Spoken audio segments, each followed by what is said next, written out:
Ouais. Hein, t'ouvres ta boîte à lettres tous les jours en pensant que tu vas avoir un chèque de 200 000 balles. Ouais. Un jour, tu auras un chèque de 200 000 balles.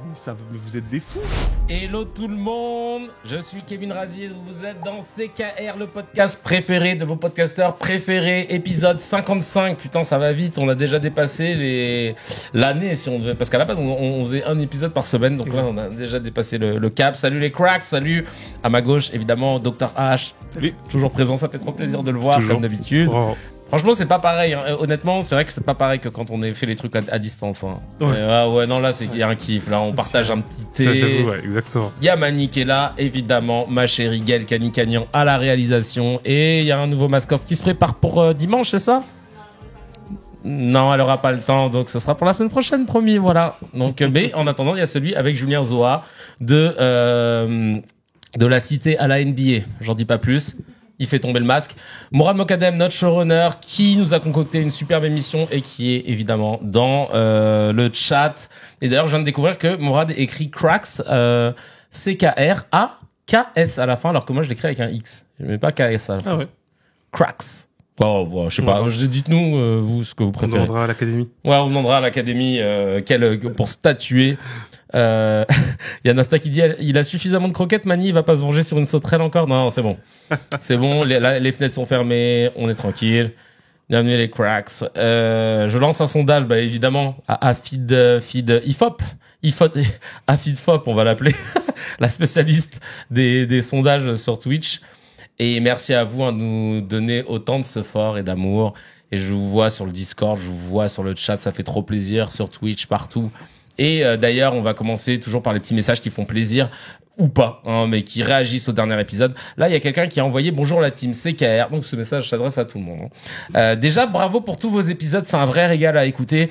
Je suis arrivé sur votre chaîne au 30e épisode, et depuis, je ne vous lâche plus. Je vous écoute partout, dans ma voiture, pendant mes déplacements professionnels, à la maison, le soir, bref, dès que j'en ai l'occasion. J'ai même explosé mon forfait internet. Mon GPS fonctionne au ralenti maintenant. C'est parce qu'il a mis un rire. J'ai rattrapé tous les épisodes précédents. Ah ouais. Mais maintenant que j'ai écouté, je dois attendre 3 ou 4 jours pour les nouveaux épisodes. C'est super frustrant. Oh bah tant mieux. Dis donc. Ah bah ça me fait Il y a trop des plaisir. accros, Ouais, des accros de ouf. Merci pour tout le contenu que vous proposez. Je suis sûr que la chaîne ira loin. Vous faites un travail incroyable. Bravo à toute l'équipe derrière vous, Gaël, Mourad. Désolé de ne pas pouvoir être présent pendant vos lives, mais on partage vos contenus et on ne vous lâche pas. Peace, la meilleure chaîne d'actu sur YouTube. Putain, je me considérais pas comme une chaîne d'actu, ça fait plaisir. Bah ouais, non, c'est vrai que ouais. Ah, mais même- c'est pas la première fois que je l'entends. Même non, petit à petit, j'ai accepté de me dire que CKR devenait un média. Ouais. Depuis peu, tu vois. Écoute, Ouais. Peace, la meilleure chaîne d'actu sur YouTube. Ah, et si vous lisez ce message dans un épisode, passez un petit bonjour à Coco et Mima, 2 nouvelles abonnées depuis hier soir. Elles vont être choquées, MDR. Et bah, Bonjour. salut Coco et Mima. Et Mima. Les 2 nouvelles abonnées Salut. qui vont être choquées, MDR. Voilà. Et ben voilà, bah bienvenue parmi les cracks. On a des messages aussi sur YouTube. Bah, Olistrou qui dit merci l'équipe pour votre travail et la façon dont vous faites passer le message. La situation est tellement anxiogène que par moments je préférerais pas savoir. Merci de donner le sourire avec tout ça. Et ben, c'est un Merci. plaisir. Bien résumé en plus la démarche. Ouais, c'est vrai, vraiment bien, une démarche, ouais. bien Je- résumé, Je j'avoue. me reconnais beaucoup. Ah, bien, bonne nouvelle, nous dit Twitch. September est terminé, mais les remises sur les abonnements cadeaux sont toujours valables. Ok, je savais pas qu'il y en avait. Bon voilà, j'ai cliqué. On va voir ce que ça donne. Minissa qui dit en parlant d'empathie, il y a un très bon livre de Sama Karaki qui s'appelle L'empathie et politique. Oh, c'est intéressant comme titre. Eh ben ouais, grave. Mm. On le note, on le met. Cédric qui dit quel travail de qualité vous nous proposez épisode après épisode. Merci Kevin. Ben, merci déjà à toi et surtout à toute l'équipe. Hein. Mais merci beaucoup. En tout cas, C'est ça me fait gentil. plaisir.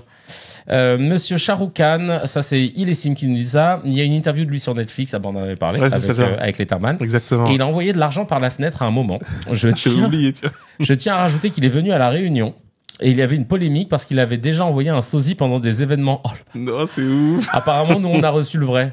Ah, ouais, trop bien. Attends, Shahrukh Khan, il est là. Mais je crois qu'il allait à Maurice aussi, c'est vrai, en plus. Non, mais lui, C'est une rosta, mais c'est une rosta partout. Non, mais en plus, Il y oui, a en qu'en plus, France, Maurice limite, est. que les gens se rendent pas compte. Mais quand même, hein, ouais, ça reste quand même un vrai phénomène. Mais s'il va à Londres, ouais, il est bloqué. Hein. Ah ouais, à Londres. Ah oui, oui, vraiment. C'est Nonaire qui dit il y a aussi beaucoup de blessés qui n'ont pas survécu à leurs blessures. Il y a la famine et des maladies du Moyen-Âge. Donc, on est bien à plus de 42 000 morts. D'ailleurs, le Lancet annonce 160 000 morts. Ah bah, Oui, c'est quelqu'un qui a pas vu l'entièrement. Ouais, t'as pas vu, t'as commencé à commenter avant. Ouais, donc le Lancet annonce 186 000 morts selon des estimations scientifiques. Et tu m'avais dit, Le ministère de la Santé du Hamas, hier, a annoncé qu'il y avait 42 000 morts. Ouais.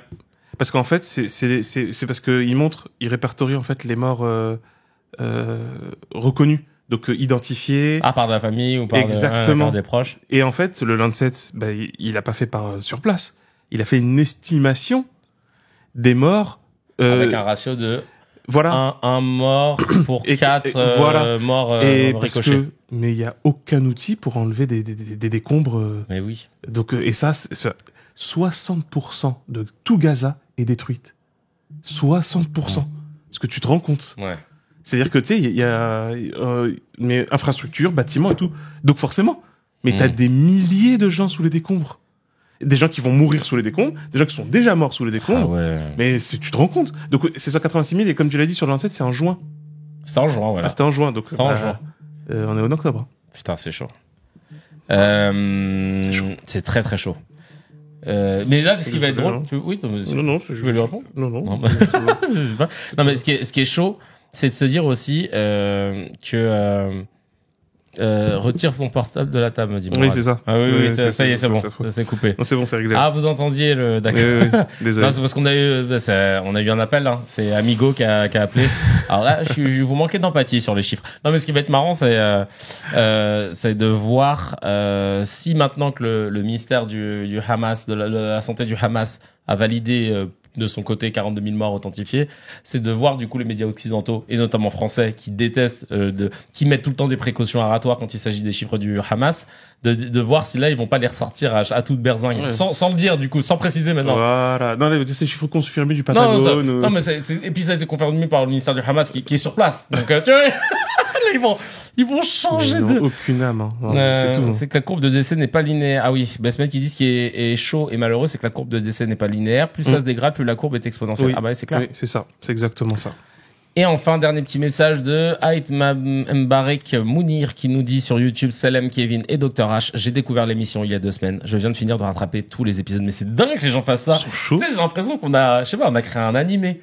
C'est genre, c'est le nouveau One Piece. Ou une série Netflix, tout est grave. C'est les gens, ils rattrapent les trucs. Bah, en plus, tu sais, je me dis, mais, parce qu'on fait des podcasts sur l'actu qui s'est passé dans genre les 2 jours d'avant. Le jour même. Ah oui. Avant, c'était un peu plus, quand on faisait qu'une fois par semaine, c'était un peu plus large.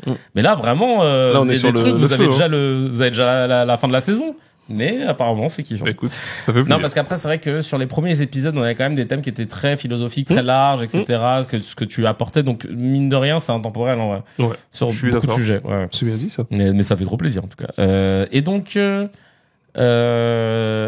alors il dit oui, merci pour votre travail, ça fait du bien d'avoir un discours éclairé et logique. Dès que possible, je promets de contribuer, Inch'Allah. En attendant, la découverte de votre podcast et ma news HMD. Continuez fort et de la chérie, ça fait trop plaisir. Merci beaucoup.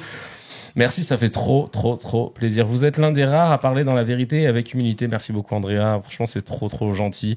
Et ben, écoutez, merci pour le soutien. D'ailleurs, très gentil. On fait partie, on peut le dire, peut-être de petits médias indépendants qui racontent des choses un peu différentes des médias linéaires et traditionnels. Ouais, si, quand même. Il y a un média que je cite beaucoup, qu'on aime bien ici chez CKR, c'est Blast. Ils ont fait un communiqué parce qu'ils ont été un peu dans la sauce. Ah, oui, le 7 octobre 2024, ils ont diffusé un Blast, une émission de débat, genre pour parler du 7 octobre, un an après. Et il y avait notamment Michel Sibony, qui est porte-parole de l'Union juive française pour la paix, et qui était une des invitées. Et en fait, il y a un extrait de son intervention qui a volontairement été tronqué de la partie de sa démonstration dans laquelle elle exprimait son empathie pour toutes les victimes de cette histoire, les victimes juives du 7 octobre et toutes les victimes palestiniennes depuis et avant le 7 octobre. Ah, petit problème d'empathie. Et sauf que ça a été tronqué, ils l'ont pas mis. Et donc, du coup, dans cette même séquence, elle indiquait aussi les Juifs morts le 7 octobre et tous ceux qui ont suivi le 7 octobre sont des victimes du régime colonial. Et puis que le 7 octobre est un des épisodes d'une guerre de libération d'un peuple opprimé et colonisé. Et c'est sur la base de cet extrait tronqué que nous sommes l'objet d'une entreprise de calomnie et de diffamation de la part de Caroline Forest. L'inénarrable. L'inénarrable, qui enchaîne sur les réseaux sociaux, de Blast et de Michel Sibony. Il y a Géraldine Vosner, rédactrice en chef du journal Le Point, qui s'est fendue d'un tweet. Blast, le souffle de la propagande antisémite. Oui, bien sûr. Par Michel Sibony, c'est bien. Ouais. Très cohérent, bravo. Emmanuel Ducrot, qui est journaliste à l'Opinion, qui fustige notre antisémitisme décomplexé. Ah oui, elle, oh là là. Tu vois, je vois qui c'est. Emmanuel Ducrot, bien sûr. Pour moi, Ducrot, c'est la bouffe. Macronienne flippante. Ah ouais. Mais c'est normal, elle n'a aucune conviction. Ouais, écoute. Donc, les personnes qui se livrent beaucoup aux insultes, à Dominem et surtout au chantage complètement délirant, sont des personnes qui n'ont absolument rien à faire de leur vie mais qui par contre ont une certaine forme de lucrativité. Et c'est rentable d'être du bon côté de la propagande et ensuite d'insulter les autres. Mais bon, encore une fois, tribunal de Gaza. Tribunal de Gaza, ça va arriver tôt ou tard. D'ailleurs, c'est pas pour rien que Rima Hassan, elle avait dit ça, là, ça qui a fait serrer, on en parlera après, qui a fait serrer BFM TV, mais c'est pas pour rien que elle ait dit, vous aurez des comptes à rendre quand elle parlait à BFM. C'est bien, faut leur expliquer. Ils ont eu chaud, et ils ont eu très très chaud. Non, mais les gens se rendent pas compte, mais bien sûr que si, ils auront des comptes à rendre, vraiment. Hein. Oui, je pense que ça. Y a pas des avocats arabes ou musulmans pour poursuivre tous ces bâtards. On va les aider avec la thune. Je suis grave chaud après le live de Kevin hier. Les vrais, on la ref. Ah oui, j'ai fait un petit live où j'étais un peu survolté. Ouais. Donc bref, voilà. Donc force à Blast. J'adorais pouvoir faire des choses avec eux. Je leur envoyais des messages, ils m'ont pas calculé. Tant pis. Tant pis. Moi, je fais des trucs tout seul avec mes potes. Je m'en fous. Mais je vous ai proposé parce qu'en fait, Blast, ce que j'adore, c'est la qualité de l'info. Ce que j'aime un peu moins sur certains programmes, ce qui est un peu le même problème que je peux avoir avec le média, c'est dans la forme. En fait, dans le fond, ils sont tous super bons, mais ils sont rigoureux, y a pas de souci. Mais dans la forme, parfois, c'est ultra important. Moi, tu vois, à l'époque, on faisait rendez-vous là sur Canal. Parfois, on faisait des rendez-vous uniquement sur la base de documentaires qui avaient déjà été diffusés, genre sur France 2 ou des trucs comme ça, ou Arte et tout. C'est juste que comme nous, on le reprend et on le dit avec nos mots et puis on va droit au but et on vulgarise machin, comme avec le fameux livre qu'on a fait Hamza et moi là, que tu as à ta gauche, Fake News. Et en fait, c'est pour ça que les gens captent plus vite et captent mieux, tu vois. Et donc j'ai pas la prétention de dire de pouvoir vous remplacer, mais au contraire, je propose de donner de s'allier, tu vois, de mettre à disposition nos forces. En plus, j'avais même pas d'intérêt financier là-dedans. C'était juste, vous avez de la matière de ouf, laissez-moi la raconter. Voilà. Donc, si vous connaissez des gens chez Blast, si vous avez des contacts ou si vous avez, dites-leur, coupez ce passage, dites-leur qu'on est grave chaud ici dans le CKR, de faire des trucs avec Blast et d'apporter notre modeste contribution parce qu'on pense qu'on a des trucs qui sont complémentaires et qu'on peut diffuser encore mieux, voilà, certaines choses. Bref. Comment s'écrit Cracks? Le sondage est terminé. La tribu a voté. Ça s'écrit KS à la fin. Ok. Putain, je suis deg parce que j'avais marketé le truc X et je me fais déposséder, quoi. Super. Alors là, j'ai se approprié. Ah, j'ai une news HMD, mais le H, ce serait plus pour hommage. Et pas pour le Alhamdoulilah. En fait, c'est un hommage à un homme à Montpellier qui s'appelle Salah Eddin El Ibrimi, 29 ans. Et en fait, Miskin, il a percuté un rideau métallique avec son véhicule pour sauver un autre homme, Lakhdar Seba, 70 ans, qui était piégé dans son épicerie en feu. Donc là, je pense qu'il a dû voir les flammes et tout, il a fait véhicule bélier, tu vois. Et 2 hommes n'ont malheureusement pas pu survivre. C'est Le Figaro qui raconte ça. Condoléances à leur famille, mais... Ah ouais, putain. Et le gars s'est donné 29 piges, miskin. Il a percuté le rideau métallique avec sa voiture pour sauver ce pauvre Lakhdar. Ouais. C'est tragique. Ouais, c'est tragique. Donc voilà. Condoléances à toutes les familles. Exactement. Petit mezzé, allez, on passe au mezzé. Les petites news à picorer entre amis. Tiens, je regarde un message. Finalement, heureusement que personne n'est au courant des prochaines avancées financières au monde. Je sais pas à quoi tu réponds, mais ma foi, pourquoi pas. Alors, qui se prend pour en apposant Cracks? Non, mais c'est bon, ce sera Ah, bienvenue les cracks. C'est Mourad qui vient de le noter. Il l'a noté dans le chat. Il a dit ce sera cracks avec un X. Non, mais tranquille. Moi, j'écrirai cracks. Vous écrirez cracks avec KS. Je trouve ça moins bien.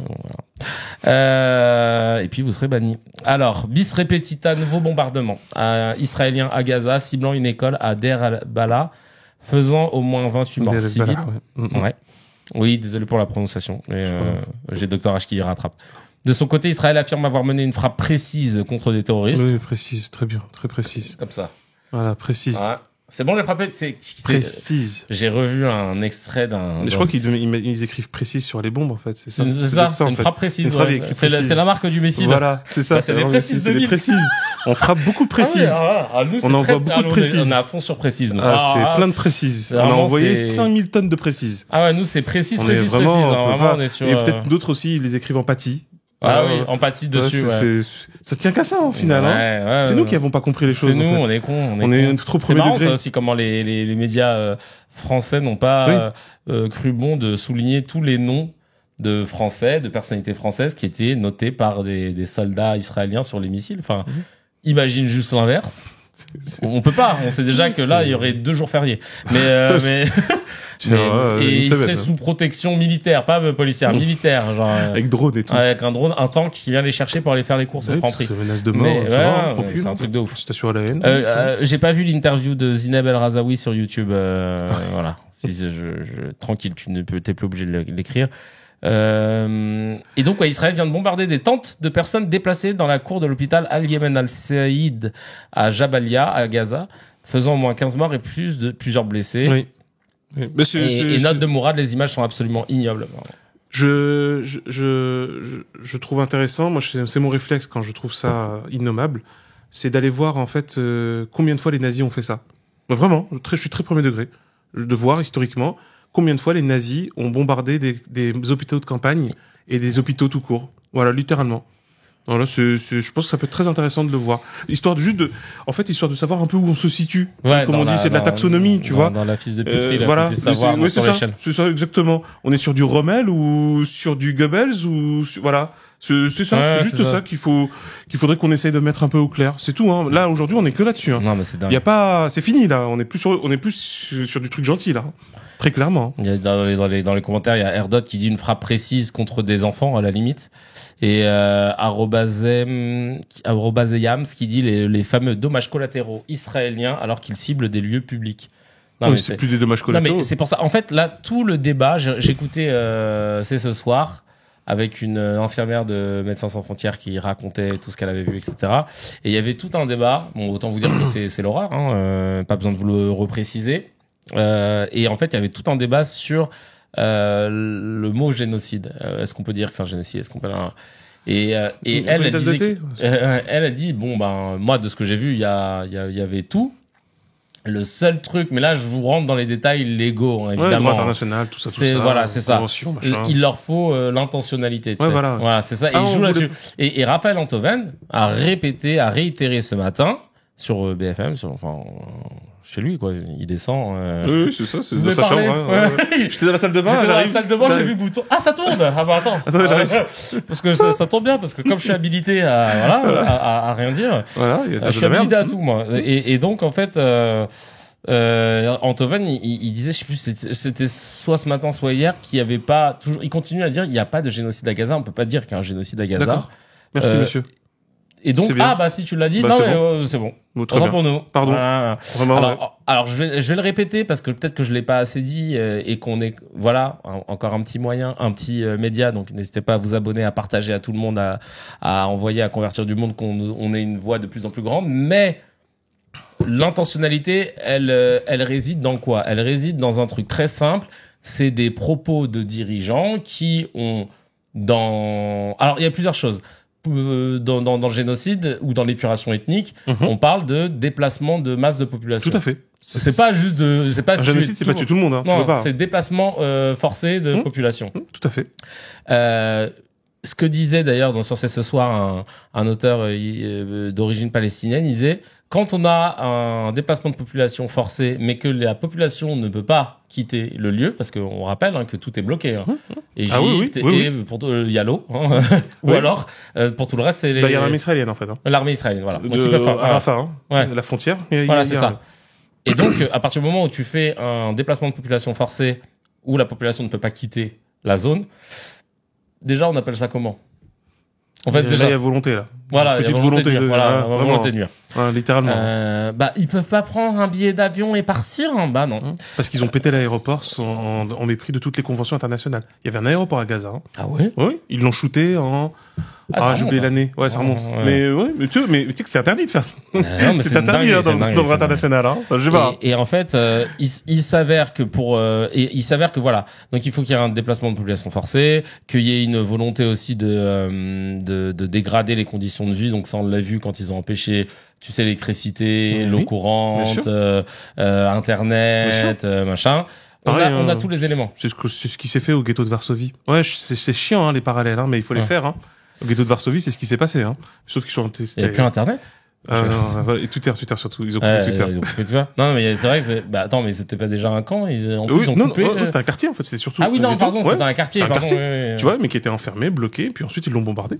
Et en fait, le dernier truc, donc c'est l'intentionnalité des dirigeants. Et je vous l'avais déjà dit, si vous allez voir Norman Finkelstein, l'universitaire américain, il a un petit post, et je suis sûr qu'il l'a encore. C'est pas le genre de mec qui poste trop. Oui, il a noté toutes les phrases que je suis allé vérifier des dirigeants israéliens qui disent il faut tuer ces animaux humains en parlant de la population palestinienne, et il ne parle pas du Hamas. Je préfère préciser. Ils parlent à tout, eux ils disent Palestine. Alors, ils en ont rien à foutre. Là, il y a un documentaire, et pareil, je comprends pas pourquoi dans les médias traditionnels français on n'a pas relevé le truc. Il y a un documentaire qui est sorti sur Arte sur les ministres du chaos, je sais plus comment ils appellent ça, sur les ministres israéliens. Et il y a le ministre israélien du budget, je crois, un truc comme ça. Ouais, Smotrich. Qui lui explique sans avoir trop de gêne que normalement l'empire, parce que là c'est un empire israélien, il est censé s'étendre en grosse partie sur l'Arabie Saoudite, sur la Jordanie, sur une grosse partie de l'Irak, ça doit aller jusqu'à Damas, machin. Le Liban même, du cèdre du Liban ou Datil de Médine. Et il le dit dans le plus grand des silences. Du Nil à l'Euphrate. Voilà, c'est ça. Et donc ça, je suis désolé, mais ça, là on parle d'une invasion. On parlait de Poutine. Oh là là, après l'Ukraine, il va s'en prendre au reste de l'Europe et tout. Mais là, chose qu'il n'a jamais dit. Chose qu'il n'a jamais dit. Il n'a jamais dit ça. Mais en revanche, on a un ministre israélien qui le dit. Mais le Premier ministre. Pourquoi? Même le Premier ministre. Mais Netanyahou, il a fait. Mais messianique en plus. Ses discours, il a fait des réformes, c'est des réformes littéralement génocidaires. Il faut détruire les Amaleks, comme on l'a fait dans la Bible et tout. C'est des passages qui étaient, d'ailleurs, plusieurs fois que les religions ont dit, faut les remettre dans leur contexte, c'est chelou, d'accord, mais lui, il dit non, moi c'est ma feuille de route en fait. Nous, les seules personnes qu'on a déjà vues prendre la parole et citer un texte religieux pour justifier des massacres qu'ils font, c'est les terroristes. Oui, tout à fait. Le lendemain du 13 novembre, c'est ça. Le 13 novembre. Ils sortent des versets, puis ils disent voilà, on a fait ça pour ça. Il y a que des terroristes qui font ça. Et tout le monde est unanime pour dire que c'est pas bien. Donc quand j'entends des gens qui continuent de défendre Israël en disant arrêtez de dire que Israël sont des terroristes, etc. Mais c'est quoi la différence? C'est quoi la différence entre des gens qui citent un livre saint pour justifier leur massacre et qui en plus de ça veulent étendre leur territoire? Même ça, les terroristes ils le font pas. Et oui. Les terroristes, il y a Daesh qui a commencé à s'y mettre aussi, par exemple. Ouais, mais c'était plutôt créer son territoire. Ouais, voilà, c'est ça. Par la force, tiens. Mais oui, mais voilà, c'est ça. Mais ce que je veux dire, c'est que, non, mais parce que tu vois, il y a un moment où là, t'as trop de trucs devant toi sur l'intentionnalité. Bien sûr. Donc là, en fait, juste nous, on se permet de dire génocide parce qu'on n'est pas con, on a les éléments. Parce que c'est quand même comme on le dit, encore une fois, le crime contre l'humanité, si vous voulez, l'épuration ethnique, si vous voulez, le plus documenté de l'histoire. Et nous, en fait, on sait déjà que ça coche toutes les cases. On attend juste, c'est là quoi? Là, c'est juste que le dossier, il est en cours d'examination, là. Tu sais, c'est le truc qui tourne. On attend juste ça. Mais en fait, on sait. C'est comme quand t'as donné toutes les pièces pour à ta banque ou un truc comme ça, et t'as coché toutes les cases. Là, on sait, tu sais. Vous avez mis les pièces d'identité, c'est bon. Relevé de machin, c'est bon, machin. Et justificatif de domicile, là, t'inquiète. Netanyahou, il a tout donné, tous les justifs, on les a pour avoir l'appellation, le tampon génocide. C'est juste que ça n'a pas encore été prononcé, mais alors ceux comme Raphaël Antoven qui continuent, mais lui, pareil, sur la Cuenta, là, le jour où il y aura le tribunal de Gaza, mais frère, tu sais que tu vas être dans les premiers. Hein. Bah, ce qui est terrifiant, c'est que dans l'histoire, en fait, qui évidemment ne se résume pas seulement à ce qui s'est passé à la Seconde Guerre mondiale, malheureusement, dans l'histoire des génocides, on va dire malheureusement également des génocides récents, il faut bien comprendre deux choses, c'est que par exemple tu prends le cas, par exemple le génocide bosniaque, regarde parce que c'est important, ce sont des militaires complètement dingos dans le sens politique du terme, hein, évidemment, parce que c'est pas des fous dans le sens mental, hein, c'est vraiment des voilà, exactement, c'était des Serbes, mais ce ne sont pas les Serbes. Tout comme le génocide arménien, c'était des Turcs, mais ce ne sont pas les Turcs. D'ailleurs, et pourquoi ça va être important cet élément-là? Parce que même des fois, il y a des Turcs qui réagissent un peu mal en disant non, mais c'est pas vrai et tout. Bah si, il y a une documentation de fou malade sur le génocide arménien. Moi, j'ai un de mes amis d'enfance, il me disait que c'était pas un génocide. Ouais, non, qui est turc. Ouais, je sais. Mais en fait, c'est bizarre que je trouve que c'est marrant. Mais je trouve que je comprends même pas pourquoi les Turcs s'assimilent à ça en fait. Oui, mais c'est pas toi. C'est pas ton daron non plus. Enfin, en tout cas, j'espère pas. Mais non, en fait, faut pas. Pareil, au Rwanda, c'est pas les Hutus. C'est des Hutus qui ont fait ça aux Tutsis. Tu vois? D'ailleurs, ce qui ne fait pas des Tutsis non plus des anges totalement par rapport à la suite. Parce qu'il y a des problèmes aujourd'hui qui sont récurrents à cause de ça aussi.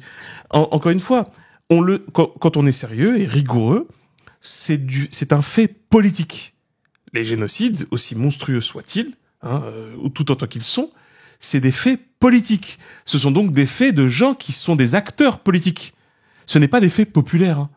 Il y a jamais encore une fois, jamais sur Terre une population s'est levée un matin en disant et si on détruisait toute une autre population? Ça n'existe pas, ça. Hein. C'est toujours des faits politiques, donc des faits de conquête, des faits de domination et des faits coloniaux. Tu vois, encore, comme on l'a dit, ce n'est pas le peuple français qui envahit l'Algérie. Hein. C'est des politiciens français qui ont cette idée dégueulasse de le faire. Pareil pour l'Indochine, etc., avec le Vietnam, etc., etc. La preuve, d'ailleurs, toutes les manifs qu'il y avait aux États-Unis contre le Vietnam, c'est la population américaine. Il y avait des gens il y avait dans la population américaine des gens qui étaient pro-colonisation et attaque du Vietnam. Mais il y en avait tout autant, tu sais, qui disaient qu'il fallait bomb them all, tu vois. Faut tous les exterminer. Et c'est pour ça que ce qui est absolument affreux, c'est effectivement de voir et d'entendre des personnalités, qui se donnent l'impression qu'ils sont pas dans le monde politique, mais qui souscrivent à tout ce que est en train de faire le gouvernement israélien. Ça, c'est chaud. Pour moi, c'est plus... Et ils auront à rendre des comptes. Mais c'est sûr. Et c'est ça qu'ils comprennent pas. Et c'est ça qu'ils comprennent pas. Eux, ils pensent qu'ils sont dans leur bon droit. Tu les vois à faire. Tu peux pas. Ils ont l'impression d'être les soldats de la liberté, quoi. Mais et c'est pour ça que tu t'as dit un truc super important. Et ça, c'est important de le souligner. Ah non, mais très clairement, par rapport à nos enfants, par rapport à notre dignité et notre honneur, c'est notre devoir de protester et de contester et de combattre cette injustice. C'est innommable. Moi, j'en ai rien à battre, moi, de la cause réelle, supposée, mise en avant, sous-jacente, implicite, explicite, ce que tu veux, de ce que vous faites. Vous êtes en train de massacrer une population. Totalement. Et en vérité, pareil, hein, parce que ça aussi, le petit truc sous-entendu, très raciste, de oui, parce que c'est des Arabes, donc vous êtes Arabes. Mais non, c'est juste que vous entendez pas, en fait, vous avez une audition sélective. Vous entendez pas quand on conteste les massacres au Tibet, quand on conteste les massacres, justement, des Arméniens, quand on conteste les massacres en Éthiopie, quand on conteste les massacres, au Sri Lanka, etc. On n'a pas attendu, hein. Le truc, c'est que par contre, ce qu'on remarque, c'est que c'est le contraire. Quand on commence à frapper des Arabes, là, on fait, non, c'est des terroristes. Bah, non, en fait. Non, en fait, du tout. Et puis, encore une fois, c'est ce truc complètement dingue. Ah, mais parce qu'il y a des terroristes, donc on peut massacrer, en fait, une ville entière, un village entier. Moi, je m'en remets pas, hein, de l'info qu'on a eue la dernière fois sur Maroun al-Ras. Ouais. Donc, un village libanais. Normal, on rase un village. Ah, bah, fallait pas qu'il soit arabe, en fait, hein. Au final, tu comprends que c'est ça. Et là, tu te dis, mais, je veux dire, vous êtes conscient qu'à un moment donné, il y a une limite à la patience. Et puis surtout, t'as envie de dire, les gars, vous nous avez vanté là les mérites de votre précision et de votre capacité à pouvoir fomenter des coups dans des pays extérieurs, genre des meurtres ciblés, des machins, des trucs comme ça. Ben frère, vous avez une armée, vous avez des gens. Pourquoi vous envoyez pas vos troupes au lieu de pilonner comme ça et vous faites un truc de visu, quoi. Parce qu'ils se font découper par la résistance, parce que c'est ça le fait colonial. La colonisation est par nature et par essence un fait de lâcheté. Tu vois, tu profites, il y a toute une histoire et ça c'est essentiel. Tu profites surtout de la faiblesse. C'est comme les canons britanniques qui shootent les côtes chinoises. Bah, c'est facile, il y a pas de forteresse et il y a pas de canon en face. Ah bah t'es brave mon gars, hein. Ah t'es un vrai mousquetaire, dis donc, hein.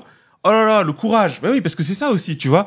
Par contre, si tu te retrouvais au sol à te battre contre des guerriers impériaux chinois, je suis pas convaincu que tu arrives à prendre Canton facilement. Hein. Ouais, et c'est ça l'histoire. L'histoire coloniale, elle a toujours été comme ça. Les gars, ils font, ils sont combien? Ils sont armés comment? Ah, ils ont rien? Ah ben on y va. Hein. Ah ben là on y va, on est chaud. Hein. Ouais, c'est ça. Et après, un truc de lâche. Et après, ils se galvanisent en disant, oh, on est trop fort. Oh, on est super fort. On les a bien. Ah ouais, on est la race au-dessus. Il y a une nana qui a parlé au Parlement européen, qui fait partie d'une association belge de juifs décoloniaux. Et elle a dit cette phrase que j'ai adorée.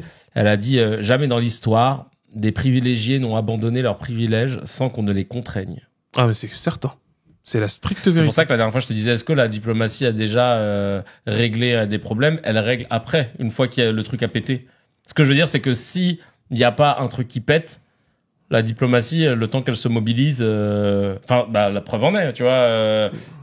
Toutes les situations, en fait, elles ont d'abord commencé par des plaintes, puis finalement après ça devient de la violence, ça devient du terrorisme, ce que tu veux, tu vois. Et c'est parce qu'il y a ça que ça devient un bain de sang, et c'est qu'après qu'on se dit allez venez on s'assoit, on va essayer de régler le truc. Mais tant qu'il y a pas ça, les gars ils vont pas se... Le loup et l'agneau, hein. La raison du plus fort est toujours la meilleure. C'est le loup et l'agneau. Et regarde, pourquoi c'est impressionnant quand même. C'est une vieille fable qui elle-même est reprise d'Ésope, qui est sûrement reprise aussi de Khalil Awadimna. Donc on est sur des vieux poèmes et des vieilles fables. Donc pour La Fontaine c'est 17e, et si tu remontes à Ésope, tu remontes vraiment quasiment à l'Antiquité, et ensuite au Moyen Âge. Tu veux la redire d'ailleurs? Je la connais pas, je connais plus par cœur, mais l'histoire, en fait, justement, l'histoire de la fable, c'est quoi? C'est que pendant qu'un agneau était en train de boire dans une onde pure, machin, il est en train de boire tranquillement, un loup qui est à la dalle, tu vois, qui a vraiment la dalle, cherchait quelque aventure et tombe en fait sur l'agneau. Et regarde, c'est très intéressant parce que la fable pourrait s'arrêter là. Pour dire, regarde, il est balèze, l'agneau il peut pas se défendre, il le défonce. Non. Il t'explique, et c'est ça qui est super intéressant, c'est tout le cœur de la fable, c'est l'intérêt de la fable. Il t'explique en fait que il utilise des raisons, des motifs, des causes a priori nobles de légitimation de le bouffer. Et c'est ça en fait, c'est je lutte contre le terrorisme, je combats contre les ténèbres, etc. Je répands la démocratie, je veux civiliser. Et ben là il dit ça. Il dit de toute façon, tu m'avais insulté l'an dernier. Il dit, comment je pouvais faire ça? J'étais même pas né. Si c'est pas toi, c'est ton frère. Mais j'en ai pas. De toute façon, c'est les tiens qui est en train de me faire la hogra, tu vois, qui se foutaient de ma gueule. Et en gros, et puis, de toute façon, si c'est pas tes frères, regarde le truc si c'est pas tes frères, de toute façon, les bergers, les mecs, et tout ça, là, tous les gars de ton rang, et c'est très, parce que même La Fontaine exprime aussi les idées de racisme. Tu vois? Oui, de toute façon, vous tous. Mais pourquoi, là, le Liban, 2000 morts? Tranquille. Mais tu sais, sans bégayer. Pourquoi? Parce que, bougnoul, quoi. De toute façon, c'est des Arabes. Ils sont là, ils ont des moustaches. Allez, on y va. Et en fait, et La Fontaine te montre, il dit, et sous aucune autre forme de procès, il l'embarque et il le mange. Parce qu'à la fin, en vrai, je vais te sortir des motifs, c'est juste pour te donner l'impression qu'en fait, j'ai des principes. Ouais. Mais à la fin, je vais te bouffer, en fait. Parce que je peux te bouffer. Parce que s'il pouvait pas le bouffer, je te garantis que la fable, elle serait différente. Ça serait le loup et le berger. Et à la fin, le loup et le berger, c'est que le loup, il finit sa peau écorchée, hein, et on est tous en train de s'éclater avec les agneaux. parce que c'est ça la réalité. L'histoire, elle est brutale. C'est charmant, ouais. C'est ouf, hein, tu vois? fable. Mais oui. Quand il pense. C'est trop important. La légitimation. Tu vois, et là, aujourd'hui, en fait, les Enthoven et compagnie, tout cela, en fait, et les Fourest et compagnie, et même, de toute façon, dans l'Occident global, c'est vraiment cette logique de légitimer la brutalité. Ça fait depuis des siècles qu'ils sont brutaux. Quand tu lis, je t'ai plongé dessus, là, il y a quelques jours, sur les guerres d'opium. Je voulais me replonger, je voulais voir les détails. Mais c'est choquant. Non, mais c'est choquant à un point. C'est beaucoup trop. C'est-à-dire que même les cartels du Mexique, c'est des enfants de cœur, hein, par rapport aux puissances occidentales. Je dis bien les pouvoirs politiques occidentaux. Pas les gens, hein, c'est le pouvoir occidental. Mais Tu sais, c'est des traficos dégueulasses, hein. Ils disent, on va vous éclater les uns après les autres. Ils ont bombardé, ils ont décimé plein de trucs. Ils ont dit, maintenant, on va mettre de la drogue partout. Et il faut que toute votre population, elle plonge. Mais tu sais, je veux dire, comment on peut être aussi mauvais, en fait? Non, mais c'est vrai, aussi mauvais. Ouais. Quand tu lis la lettre, tu sais, parce que c'est ça qui est important. Il y a une lettre qui a été faite par l'empereur à cette époque-là. Franchement, elle te fout des larmes. Vraiment. Tu dis, tu sais, qu'on pourrait qualifier d'ailleurs d'être très agneau, très, naïve, etc. Bah non, ça s'appelle juste avoir de la bienséance et un minimum de sagesse. Il dit, je constate que vous voulez à tout prix faire en sorte que on livre de l'opium dans mon empire, alors même que vous l'interdisez dans vos contrées. Il dit, serait-ce la situation où vous voulez aux autres ce que vous ne désirez même pas pour vous-même? Quelle étrange vision de la sagesse. Tu sais, en gros, il est en train de dire, ah ouais, mais, tu sais, il est en train, mais vous êtes pourri de l'intérieur, c'est quoi votre problème? C'est quoi votre problème, réellement? Et après, il dit, alors même que vous jouissez d'avantages commerciaux qui vous donnent plus que raison. En gros, tu vois, il dit, c'est même pas la thune. C'est même pas la thune que vous cherchez. C'est chelou. C'est quoi votre problème au juste? D'avoir ce besoin de... Ouais. Tu vois, voilà. Dinguerie. Merci en tout cas, c'est bien de rappeler aussi cette histoire d'opium, elle est incroyable. Là, je vais vous parler, autre médecin, des missiles. Des missiles Air France, je vais appeler ça comme ça. Là, je suis en train de faire un truc, je change le titre. En fait, c'est un avion d'Air France qui reliait Paris à Dubaï qui s'est trouvé au milieu des missiles israéliens. Iraniens, pardon. Depuis le cockpit, l'équipage aurait même vu des missiles. On a des vidéos où tu les vois, les trucs décoller comme ça. Et ça vole très haut parce qu'ils passent au-dessus des avions après. Enfin, ils dépassent les avions. Ah ouais, c'est le principe des missiles balistiques. Ouais. Exactement. Et c'est ouf. Et là, il y a un syndicaliste qui dit la confiance avec la compagnie est rompue. Bah, tu m'étonnes. Donc, non, en fait, en gros... il y avait un notable en plus, normalement. Non, mais... Ah ouais? Ouais, normalement, ouais. Même l'Iran le fait, en fait. Tu envoies, en fait, un signal, c'est un truc international, pour dire le ciel, là, faut pas y aller, en fait. Bah, en fait, je pense qu'ils l'ont peut-être envoyé soit au dernier moment, soit... Parce que après, ils ont changé l'itinéraire, mais là, ils se sont fait surprendre, quoi. Et c'est flippant, la vidéo. Tu vois les trucs des... Ouais, c'est impressionnant. Mais c'est très... C'est chelou, hein. Ouais, là, il y a... La France est dans la sauce. Ouais, oui, exactement ce que j'allais dire. C'est que là, au niveau de la direction... Donc au niveau de... Donc là, on parle de Paris. C'est au niveau de Paris, parce que c'est là-bas qu'on se prend normalement la première décision, parce qu'il n'y en a pas qu'une seule, mais la première décision de la feuille de route. C'est pas normal que dans ce moment-là, il n'y ait pas eu un principe de précaution. Ouais, sans le notable. Juste ça, en fait, je pense sans le notable. Mais c'est pour ça. Il suffit de détourner. Il y a Guil qui dit, elle est où la vidéo, Kevin? Putain, tapez sur Google. Je l'ai pas vu, hein. C'est vrai que sur X, tu la trouves facile. Guil qui dit, la confiance avec la compagnie est rompue. Fustige un syndicaliste. Le syndicaliste pense que l'Iran prévient les compagnies aériennes avant de balancer des missiles. J'ai eu la même réflexion que lui, mais là, si tu me dis que... Je pense qu'il y a eu un notable, normalement, c'est sûr. Ouais, comme ils l'ont fait encore, je crois, il y a quelques jours. Je vais voir si, attends, ouais, je pense que sur X, on doit la trouver. Si je tape missile. Ah bah non, j'ai pas de compte. Oh, fait chier. Bon, pas merliche. Regardez, vous allez trouver. Ah ouais, Ratatouille. T'as lu? Non. Bon, écoute-moi bien. Bon, tu connais Ratatouille? Ouais, bien sûr. Il y a un graphiste, un français, pour les studios Pixar, Disney, qui a travaillé sur Les Indestructibles, sur Là-haut, sur Ratatouille, qui sera jugé fin octobre à Paris pour avoir commandé des vidéos de viol de jeunes filles philippines. C'est le Figaro qui révèle l'affaire. L'histoire, elle est sale. En fait, t'as un graphiste, donc il a âgé de 59 ans, wow.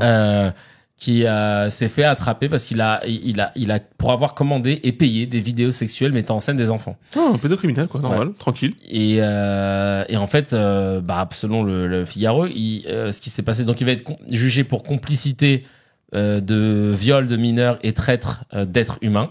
En fait, il commandait des vidéos mettant en scène des actes sexuels sur des jeunes filles philippines âgées de 3 à 15 ans. Oh, mais non. Et selon les enquêteurs, le nombre d'abus sexuels commandités pourrait atteindre le millier. Oh mon Dieu. Il a été placé une première fois en garde à vue en 2021 après un signalement d'Europol mettant en lumière des mouvements de fonds suspects vers ce pays. Il a reconnu les faits et se définit lui-même comme un vrai pédophile. Ah non, vraiment. Au revoir. Authentique. Si vous voulez, je suis même une référence. De père en fils. Hein. Voilà, je suis. Si vous avez un doute par rapport à un autre, amenez-moi et je vous dirai. Moi, je vous dirai. Appelez-moi pour le procès Mazon. Ah bah non, c'est pas pédophilie. Mais on sait jamais, hein. On sait, ouais. Et en tout cas, moi, je les reconnais. Ouais. Le mec, il le dit normal. Il le dit normal. Tu sens quand même une certaine décontraction quand même. Hein, il a expliqué aux enquêteurs. Non, mais en plus, il a expliqué ce qu'il faisait. Non, mais c'est une dinguerie. Il a expliqué aux enquêteurs. Il a pas l'air d'avoir trop peur quand même. Non, qu'il formulait ses requêtes en vidéo et qu'il regardait en live streaming. Le Français payait entre 20 et 100 euros la vidéo. Les victimes n'ont pas pu être identifiées. Bah non. Le graphiste était déjà connu de la justice, révèle encore Le Figaro. Il avait été condamné pour des faits d'agression sexuelle sur la fille d'une ancienne compagne âgée de 8 ans et pour avoir consulté de la pédopornographie. Son procès se tiendra du 29 au 31 octobre. Attends, excuse-moi, j'ai un bug. Il a été condamné pour des faits d'agression sexuelle sur la fille d'une ancienne compagne âgée de 8 ans. Donc en fait, c'est-à-dire qu'il a fait 6 mois? C'est quoi? Qu'est-ce qui s'est passé en fait? Je comprends pas. Et le mec... Il encourt 20 ans de prison? Il y a quelqu'un qui dit, vous blaguez, mais il y a des associations de pédos aux States avec logo et tout. Mais non. Mais c'est pas possible. De toute façon, aux States, ils ont des assos de tout. Bah, tu sais, ils sont sur freedom of speech. Ouais. Premier amendement. Mais quand même, le Ku Klux Klan, il a le droit de manifester dans les rues aux States. Hein. C'est ça qui est ouf. Par contre, il a pas le droit de tuer des Noirs. Mais oui, en gros, ils ont pas le droit de passer à l'acte. En fait, c'est ça. Mais ils ont le droit de dire, en fait, aux States, le freedom of speech te permet de dire ce que tu veux. Donc, si tu dis, moi, je suis pédophile. Après, s'il faut des associations, c'est bien parce qu'au moins on peut les repérer plus facilement. Après, je pense qu'ils font une petite cible là. Ouais, voilà, c'est ça. Bah, on laisse la nature faire son travail. Précise. Et beaucoup d'empathie. Et avec beaucoup d'empathie chirurgicale. Voilà. Ça pourrait être. J'aime bien moi. Ça j'aime l'idée. Bah, si Israël décide de se lancer dans ce type de registre, peut-être que là il y aura peut-être un recontact avec le reste de la population. Ouais, il devrait se tirer dessus, mais bon. Mais bon. Avant de partir, de finir sur une bonne note. Bon les gars, allez. Je vous ai de trop tuer quelques pédos. Allez. C'est tout pour moi. Mais 20 ans de prison. Alors je déteste parier, mais je parie que il aura moins. Ouais. Mais vraiment moins. Hein. C'est pas moins 2, moins 3. Hein. C'est moins. On va couper la poire. Non mais c'est hallucinant. Et il a témoigné, mais en plus quand j'ai été surpris par la façon dont il en parle. Il a dit, j'ai cherché à profiter de la faiblesse. Il a une lucidité. Là, tu peux pas dire, justement, le côté pulsion, machin. Lui, il est totalement dans l'autre truc, hein. L'autre côté, je sais ce que je fais, j'avoue. Et là, il dit, j'ai cherché. Putain, c'est des connards. En plus, ils mettent Ratatouille à côté. C'est pas bien. Ils mettent la photo de Ratatouille. Il a rien à voir, miskin. Ils sont dit, on peut pas mettre sa photo. On met Ratatouille. D'ailleurs, ça aussi, hein, cette identité qui n'a pas l'air de filtrer, c'est bizarre, hein. Ouais, on a son prénom, mais je sais pas s'il y a un vrai prénom, Bolem B. C'est quoi Bolem? Ça existe? B-O-H-L-E-M dans le chat, Bolem. Je sais pas s'ils l'ont inventé ou pas, ça s'invente pas. Ils auraient mis Pierre sinon, tu vois. Ouais, c'est ça. Ils auraient mis Bernard. Ouais, voilà. Mais là, Bolem B. Du coup, j'ai tapé sur Google, j'ai pas trouvé. Je voulais voir s'il avait un truc LinkedIn. Mais bon. Et donc, ouais, il dit, j'ai cherché à profiter de la faiblesse de ces adultes pour avoir des shows dégueulasses avec des enfants en Asie. Je devrais finir mes jours en prison, car c'est horrible de profiter de la faiblesse des gens pour faire mal aux enfants. Mais il a tout le discours. Mais non. Pendez-moi. Moi, je pense que je suis une sous-mère. Il faut me pendre en fait. Faut me pendre. Non mais c'est un truc. Non mais c'est-à-dire qu'à un moment donné, même les pédocriminels eux-mêmes ils disent, la justice elle est éclatée au sol en fait. Hein. Mais vous êtes vraiment nul. Hein. Même lui il insiste. T'as vu ce qu'il dit parce que en fait je crois qu'il sait qu'il va pas faire 20 ans. Il le sait qu'il va pas faire 20 ans. Tu penses que là il joue justement le je plaide coupable pour alléger ma truc? Ah mais parce que encore une fois, comme par magie, il va avoir un excellent avocat.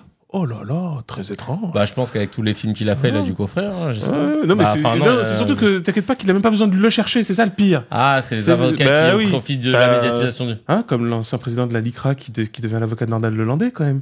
Le gars, il voyage, hein. Parce qu'en plus, c'est pas à Paris que ça a lieu. Lui, il est dans le barreau de Paris à la base, hein. Ouais, c'est chelou. Il a fait une Vergès pire. Ouais, enfin, Vergès, je préfère Vergès, tu vois. Je préfère Vergès. Mais c'est ignoble. C'est vraiment, mais non, littéralement. C'est vrai que le gars, il fait, comme Mimomaz, il dit, le gars, il fait tout pour être enfermé, mais non. Ouais, mais c'est ça, c'est qu'à la fin, en fait, bah non, monsieur, en fait, tu sais, à la fin, il va sortir du tribunal et de lui-même, il rentre dans le fourgon de la police. Bah non, vous êtes libre, pas d'être surpris. Non, bah non. Mais vous abusez quand même. C'est dégueulasse. Je suis pédophile, les gars. Un vrai? Non, mais un vrai, là. Mais on pourrait presque croire qu'il a fait tout ça pour vraiment qu'on l'arrête, pour dire, c'est bon, en fait, vous pouvez arrêter les pédophiles à un moment donné. Mais c'est grave. Non, mais on marche sur la tête de fou, hein.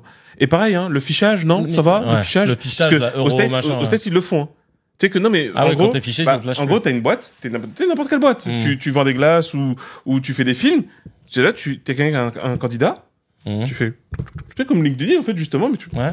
hop, affiché aux délinquants sexuels. Mais on n'a pas ça. Non, en France, Si, il doit si, être, on a un truc comme ça, je crois. ils ont pas, je sais pas, hein. Non, mais ouais. je sais pas, Je crois que le serveur est saturé. Ouais, c'est ça, c'est comme les trucs français, c'est .gouv.fr, le truc qui Ouais, plante ouais. à chaque fois. Ouais, c'est ça. Oh là là, mais c'est grave, non, c'est vraiment grave. Parce qu'encore une fois, on sait très bien, c'est ça qu'il faut bien comprendre. D'ailleurs, regarde, mais c'est même intéressant ce qu'il exprime. Là, Et j'ai pas fini parce qu'il a ah, il exprime d'autres trucs. Attends. oh là là, tu veux nous amener dans l'horreur, vas-y, vas-y. Je vous emmène vraiment dans les tréfonds de l'enfer, hein, jusqu'au bout.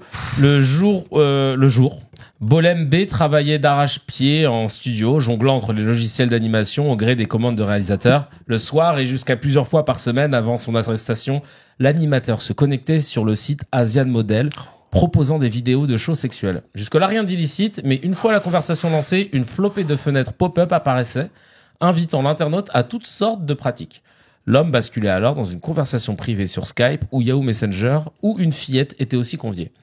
Derrière son ordinateur, dans son confortable fauteuil à des milliers de kilomètres, le graphiste exigeait des sévices sexuels sur l'enfant. Et là, il le dit, et ça c'est ses mots. Je disais par exemple aux mamans d'écarter les jambes des enfants parce que je ne voyais pas très bien. Pervers comme j'étais, j'avais envie de voir, détaille-t-il sans phare. Le mec, mais en fait, il me fascine tellement il est incroyable. Pervers comme j'étais, comme je suis pédophile. Hein. Un vrai. N'oublie pas, un vrai. Un OG, hein, de pur jus. Hein. Non, mais c'est incroyable. Bolem Bushiba. Ah ouais. Aïe, aïe, aïe, on a sa teuté. Ah bah ouais. Animateur, département artistique. Ah, c'est la huisse. Dans son propre rôle. Ah bah oui, non, il faut sa photo. Non, il faut le ficha, parce que t'as vu la pudeur de non, faut le ficha. Ouais, bah je vous donne. Bon, après lui, il va aller pour longtemps en prison, mais encore une fois, je crains qu'il n'y aille pas. Hein. Putain, il est fort, Mourad. Hein. Il me l'a sorti là. Bien joué. Mais ouais, je Mourad. Donc en gros, c'est une déformation de Borlem en fait, si j'imagine. Ouais, j'ai pas le lien. Ah mais si, si, je suis con. Je vais vous mettre le lien. Parce que j'allais vous mettre sa teuté sur. Évidemment, mais ce n'est ni le seul ni. Oh là là là là là. J'allais vous mettre sa teuté sur Twitch, mais sur Discord, mais en vrai, je vais vous envoyer. Oh le truc de ouf. Alors peut-être une unpopular opinion, mais vu à quel point il est sûr de lui, s'il avait cherché de l'aide, peut-être qu'il n'aurait jamais rien fait. Oui, peut-être. non, mais c'est bien. Tu viens de devancer ce que j'allais dire sur le fait que il y a un vrai problème, c'est-à-dire un vrai problème de schéma. Ça ne vient pas de nulle part. Tu vois, ce n'est pas simplement du vice, d'accord. Même s'il y en a qui peuvent l'avoir de cette façon-là. C'est ça qui est très intéressant. Oui, en fait, il y a vraiment ce truc de ça, c'est le point de vue de la psychologie et de la sociologie. C'est que tous les phénomènes de ce type, toutes les attitudes et les comportements ont une cause, ont une causalité. Des fois, elles sont trop profondes, donc c'est très difficile à gérer. Par exemple, Nordal Lelandais, ça se voit, il a été bercé trop près du mur. Ouais. Tu vois. Ah, donc ce que tu veux dire que par là, c'est que ça peut pas être un trouble que t'as génétique à la naissance. Non. Non. C'est lié à un trauma ou un truc. Je pense pas, parce que après, il y a des suppositions là-dessus, mais non, je pense vraiment pas. Parce que justement, il y a eu un truc qui était très problématique, c'était justement que, alors de tout bord, hein, de tout bord, il y a eu la volonté d'assimiler la pédophilie à l'homosexualité. Et heureusement, non mais quand je dis de tout bord, c'est-à-dire qu'il y avait même des militants homosexuels qui pensaient ça, et c'était pas bien du tout de faire ça. Et inversement, évidemment, des gens homophobes qui voulaient faire passer ça en disant, vous voyez, c'est la même chose, etc. Non, c'est que en gros, concrètement, le fait qu'il existe des schémas sexuels qui sont profondément perturbés, voilà, et ça n'a rien à voir effectivement avec l'homosexualité, au contraire, qui en fait poussent à ça, et que par contre, les individus, quand ils en prennent conscience, ils peuvent agir dessus dans la mesure où ils seraient accompagnés. Mais là, après, c'est là que s'ouvre un débat. Est-ce qu'on peut traiter ça? Est-ce qu'on peut accompagner ça? Ouais, bien sûr. Et j'ai envie de dire que, en vrai, dans un système, pour le moment, en fait, dans la phase actuelle, en fait, les personnes comme ça devraient être enfermées, mais ce qu'on appelle sur résidence surveillée, fichées, pour que comme ça, en fait, tu ne deviens pas animateur, tu vois, d'école, ou etc. Et suivi. Après, il faudrait déployer des sous qu'on n'a pas envie de faire pour la recherche, c'est-à-dire pour comprendre le phénomène, pour essayer de voir les facteurs, etc. Et quelles sont les méthodes qu'on pourrait vraiment utiliser pour mettre fin à ça, au lieu d'utiliser des faux trucs comme la castration chimique qui ne fonctionne pas. Oui. Mais voilà. Mais et c'est pour ça que c'est là que prend son sens le répressif. C'est, encore une fois, moi je suis convaincu que près de 80% des détenus aujourd'hui devraient sortir. Parce que et encore, dans les 20%, il y a pas que des pédophiles et des meurtriers, hein, et des violeurs. Il y a encore trop d'autres personnes qui sont parfois des gens qui font des détournements de fonds. Pour moi, les personnes qui font des détournements de fonds, c'est automatique prison, on coupe tous leurs comptes, on leur interdit même d'avoir un compte bancaire, ils passent sous tutelle quand ils sortiront, etc. Moi, je pense que il faut être très radical là-dessus. Mais par contre. Mais pas le laisser croupir en prison avec d'autres délinquants ou criminels, ça n'a pas de sens. Voilà, mais là aussi, tu vois, après, comme je reviens sur la question de la pédocriminalité, c'est que pour le moment, quand on prend le cas, par exemple, de Nordal Lelandais, qui apparemment, lui n'est pas pédocriminel, mais bon, ce qu'il a fait est monstrueux. C'est plus un tueur en série. Ah oui, parce qu'il avait tué un militaire aussi. Ouais, mais en fait d'ailleurs, c'était souvent des gays. Donc oui, il avait un truc. Ouais, sûrement il a un problème. De toute façon, ça se voit qu'il vit beaucoup de mal, de choses beaucoup mal. Mais concrètement, l'idée c'est que t'as des personnes comme ça, tu sens que ça va être compliqué de les soigner en fait. Donc la seule solution c'est on les enferme. Tu vois. Mais quand tu raisonnes comme ça, à la fin, il y a très peu de gens en prison, pas 72 000. Oui, c'est trop. Pour quoi, 60 000 places? Ouais, c'est un peu moins, c'est même un peu moins. Ouais, c'est même carrément moins. Donc, mais 72 000, c'est trop. Ouais, non, c'est trop. Ouais, trop. Il y a juste, alors, je suis choqué, Cécile qui dit dans le chat, j'ai un collègue qui avait un casier pour détention d'images pédoporno, je l'ai su au bout de 3-4 ans. Le gars est venu à mon mariage. Oh, ouais. Quand mon fils venait au bureau, il lui parlait, tout ça. Quand je l'ai su, ça a été plus fort que moi. Je me suis grave éloigné et surtout, je ne voulais plus qu'il approche mon fils. Tu m'étonnes. C'est normal, hein. Mais je sais que on culpabilise parce que, alors c'est ce que dit très bien jamais un expert, un psychologue expert légal le dit. Il dit oui, c'est ça qui est horrible, c'est que que ce soit les violeurs ou les pédocriminels, parce que c'est le même acabit, en fait, quand tu les vois, tu prends un café avec eux, oui, ils sont pas en train de violer au moment où tu prends le café, donc les gens disent, il est gentil. Bien sûr. Donc, oui, il est gentil. Oui, il est gentil. Parce que c'est un humain, en fait. Dans le sens, c'est un humain, il est pas, attends, excuse-moi, je dois violer, en fait. Non, il est là, en fait, il prend le café avec moi. C'est horrible. En fait, ils ne passent pas leur temps à faire leur crime, tu vois. C'est ça qui est horrible. Pour lui, il passait quasiment la moitié de son temps. Parce que il bossait, et du coup, il se rattrapait. Je travail aujourd'hui. C'est hardcore. Mais c'est vrai que c'est quand même important. Ça, c'est vrai, c'est quelque chose qu'on dénie à la sociologie et à la psychologie. On doit chercher à comprendre ça. On doit aller au fond de ça et débusquer ça, parce que est-ce que les gens, vous voulez vraiment que ça s'arrête? Si on veut que ça s'arrête, c'est comme les refoulements. Par exemple, combien de personnes refoulent leur sexualité et du coup, en fait, ça crée un refoulement tel qu'à la fin, ils vont dans des trucs pas bien, pas nets. Tu vois? Bien sûr, à un moment donné, mais vita life en fait, soit gay, soit lesbienne, tranquille. Pas, tu fais des trucs chelous, machin, et à un moment tu comprends plus, et donc tu commences à faire la frustration. Bien sûr. En tout cas, c'est un dossier très, c'est ouf. C'était pas prévu. Je suis tombé sur la news. C'est un pote, Victor, qui m'a envoyé ça. Ça fait voir tous sous un autre angle. Ah ouais, là, je te jure.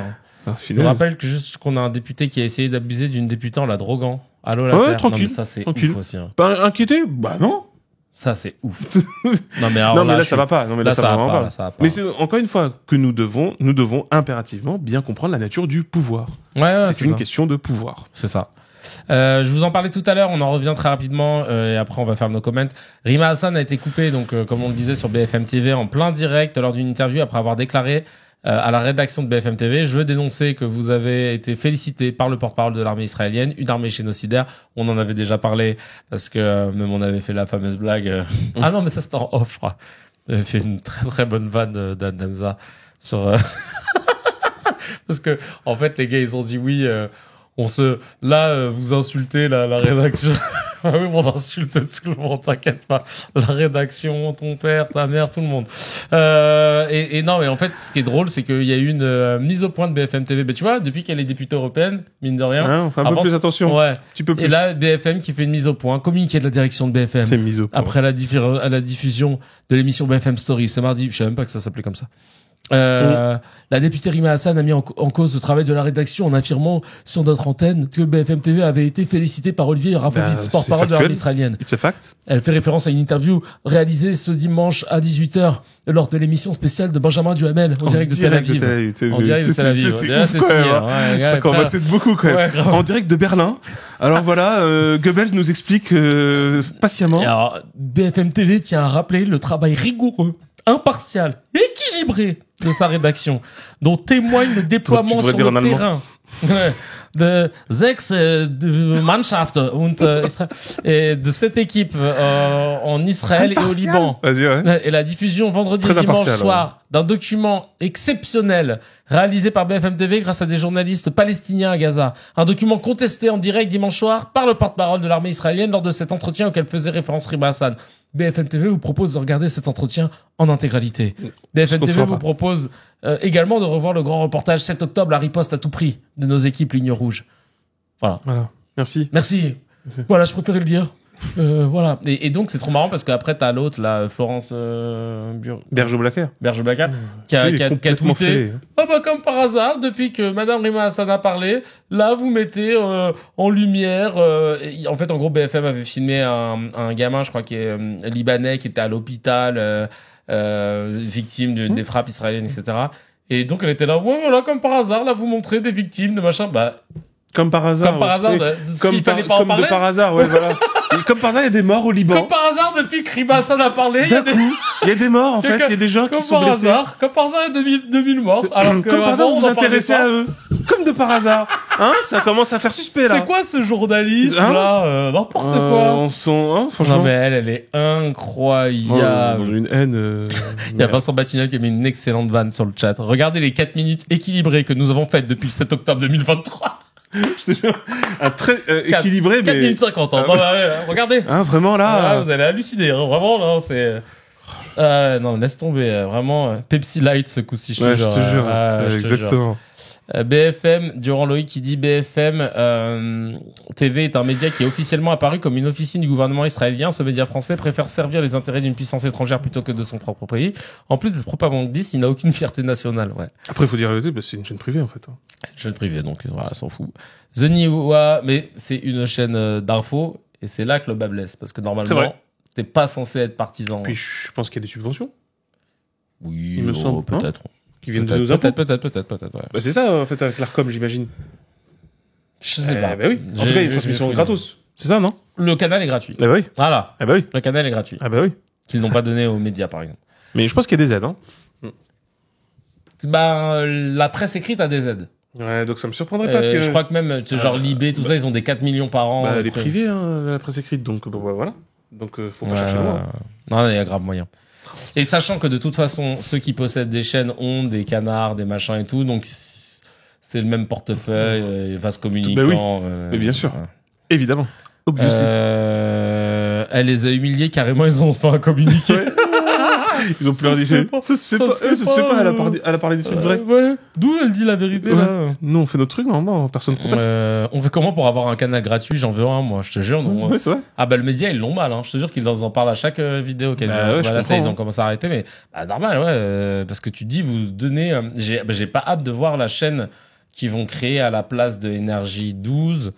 Ah oui, le truc de l'horaire, là. Le truc et Avec à la place de Enthoven, quoi. C8, non même c'est ça. pas 12, peut-être à la place de C8 le truc avec Enthoven et Ouais, Forest, Enthoven TV. C'est chaud, hein.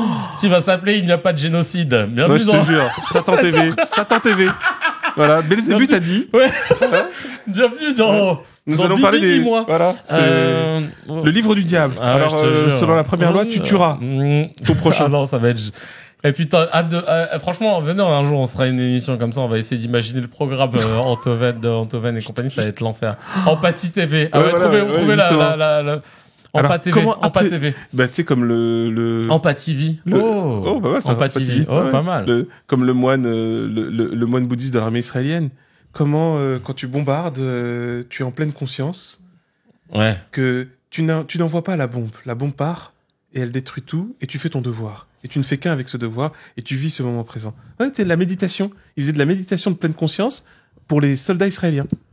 Ah ouais? Ouais. Donc, un petit massage. Hein? Elle est propre, cette gare. Elle Oh est propre. putain, bah Elle en est parlant de propre. ça, Tu fais des cacahuètes?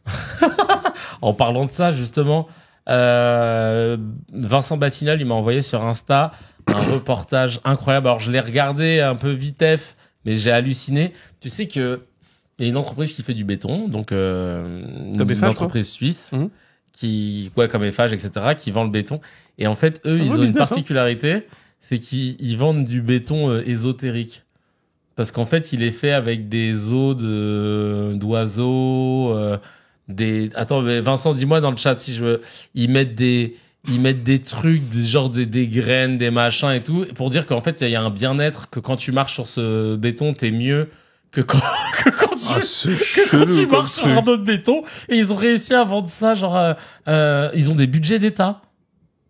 Et eux, leur truc, c'est de dire... Il y a des ossements d'orphelins, donc tu vas sentir... Non, mais eux, et ils font des prières et ils lisent la Bible ou je sais plus quoi, avant de vendre avant de finir de bétonner le truc, enfin de mélanger. Non mais c'est des mal. Et c'était une allégorie quand Jésus il a dit sur ma pierre je bâtirai ton église. C'était vraiment une allégorie. La team premier degré, calmez-vous. Si Vincent, je suis désolé, je te fais travailler, tu peux mettre le lien du truc. Putain, mais c'était tellement drôle. Ah, il y a 1000 grammes qui a fait une vidéo dessus. Ok, d'accord. Bon, voilà. La vidéo de j'ai 1000 grammes. Ah bah oui, je suis con parce que c'est la vidéo de 1000 grammes. Je suis con. Bah oui, c'est ça. Non mais c'est du béton baptisé. Ouais, non mais il est béton baptisé, voilà. Non, Frappe dingue. Non mais vraiment là les gars. Alors pour finir, le dernier mezzé. Lafarge, il faisait la shahada. Ah bah ouais, c'est ça, pour que Daesh exactement, pour que Daesh ils acceptent de dealer avec eux, t'inquiète pas là. Alors, ils ont tout fait, le ramadan, la circoncision, ils ont tout fait. T'inquiète pas, ils étaient prêts à tout là. Business is business. Ah ouais, je te jure. Mais un truc de ouf. Michel Barnier, il souhaite que l'effort de 60 milliards que l'effort de 60 milliards d'euros soit réparti équitablement. Ah, un effort, tu sais, ça veut dire quoi un effort de 60 milliards? Ah, c'est un dépouillement de 60 milliards, mais c'est un truc de ouf quand même. Ça va les mecs, dans le plus grand des calmes, faites 5% et vous venez de dépouiller le pays. Bah, c'est bien, c'est-à-dire nous. Il y a Mourad, il a dit, bah non frérot, répartis-le entre tes potes riches. C'est pas une cagnotte litchi. En tout cas, moi je participe pas. Sauf que cette cagnotte litchi, malheureusement, ça s'appelle les impôts. Bah c'est ça. Et ils nous la ponctionnent directement. Mais c'est un braquage. Non, ça va les mecs, détendus. Malheureusement, d'ailleurs, il y a Xaniam dans les commentaires qui dit, malheureusement, le citoyen lambda n'a pas été concerté pour dépenser l'argent de l'État de façon équitable. Donc pour tous les cracks, etc., même spectateurs, visionneurs voilà, tout ce que vous voulez, qui font du droit, vous le savez tous, c'est le premier chapitre du premier cours de finances publiques. C'est que ce qui caractérise notre démocratie, c'est ce qu'on appelle le consentement du peuple à l'impôt. C'est pour ça que le budget ne peut être voté que par l'Assemblée nationale. L'ennui, c'est que s'ils font une douille qui permet en fait justement par un 49.3 et un rejet de la motion de censure, merci le RN nazi, et ben en fait, concrètement, on va se retrouver dans littéralement, là j'ai envie de dire, ça va les mecs, on continue encore de parler démocratie ou on fait comment? Parce que nous, ça fait longtemps qu'on en parle, mais on n'a pas été en avance là-dessus. Mais là, on va dépouiller les gens. 60 milliards de braquage. Alors qu'en réalité, on a besoin de 60 milliards. On a besoin. C'est plutôt l'inverse. C'est pas de faire une économie de 60 milliards. En plus, au nom de quoi? Au nom de quoi, purée, c'est un truc de ouf. Comme d'hab, ils ont toujours ce truc de la dette, ils ont pas compris que... Avec tous les blaireaux qui disent, c'est l'économie, mais allez vous enterrer dans du béton du béton baptisé, comme ça va être très bien, mais c'est délirant. Non, c'est délirant. C'est un truc de ouf. Il y a Myriam qui dit, pas après le cadeau de 3 milliards que Macron vient de faire à ce clochard de Zelensky. Ah, voilà. Ouais, grave. Prends-les dedans, là, frère. Voilà, 3 milliards, ensuite les 11 milliards d'ISF, voilà. On peut continuer. T'inquiète pas. Le CICE, là, machin, le crédit d'impôt, machin, puis pareil, l'impôt recherche qui, en fait, est massivement détourné, par les entreprises, parce qu'il suffit qu'ils recrutent des docteurs, qui, en fait, ils payent vitef, et pour dire, ouais, mais ils font de la recherche, ils sont chauds. Pour avoir des subventions? Non, mais t'inquiète pas, parce que si on commence à gratter dans les subventions, tu vas voir. C'est gravissime.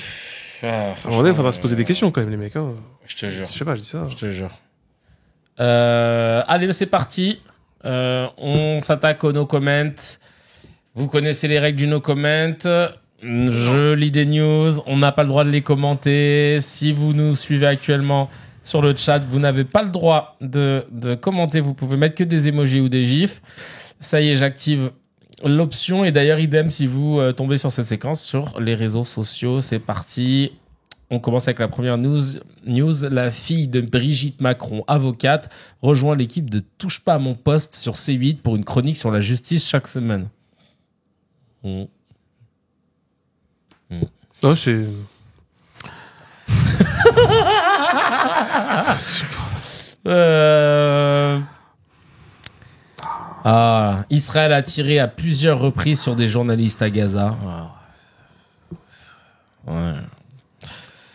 Et lors de l'anniversaire du 7 octobre, Donald Trump a déclaré dans une interview « Je pense que Gaza pourrait être encore mieux que Monaco. Regardez, ils ont des terres face à l'océan, ils n'en ont jamais profité.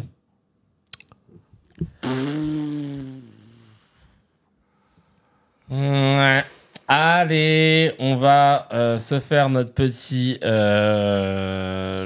sujet du jour.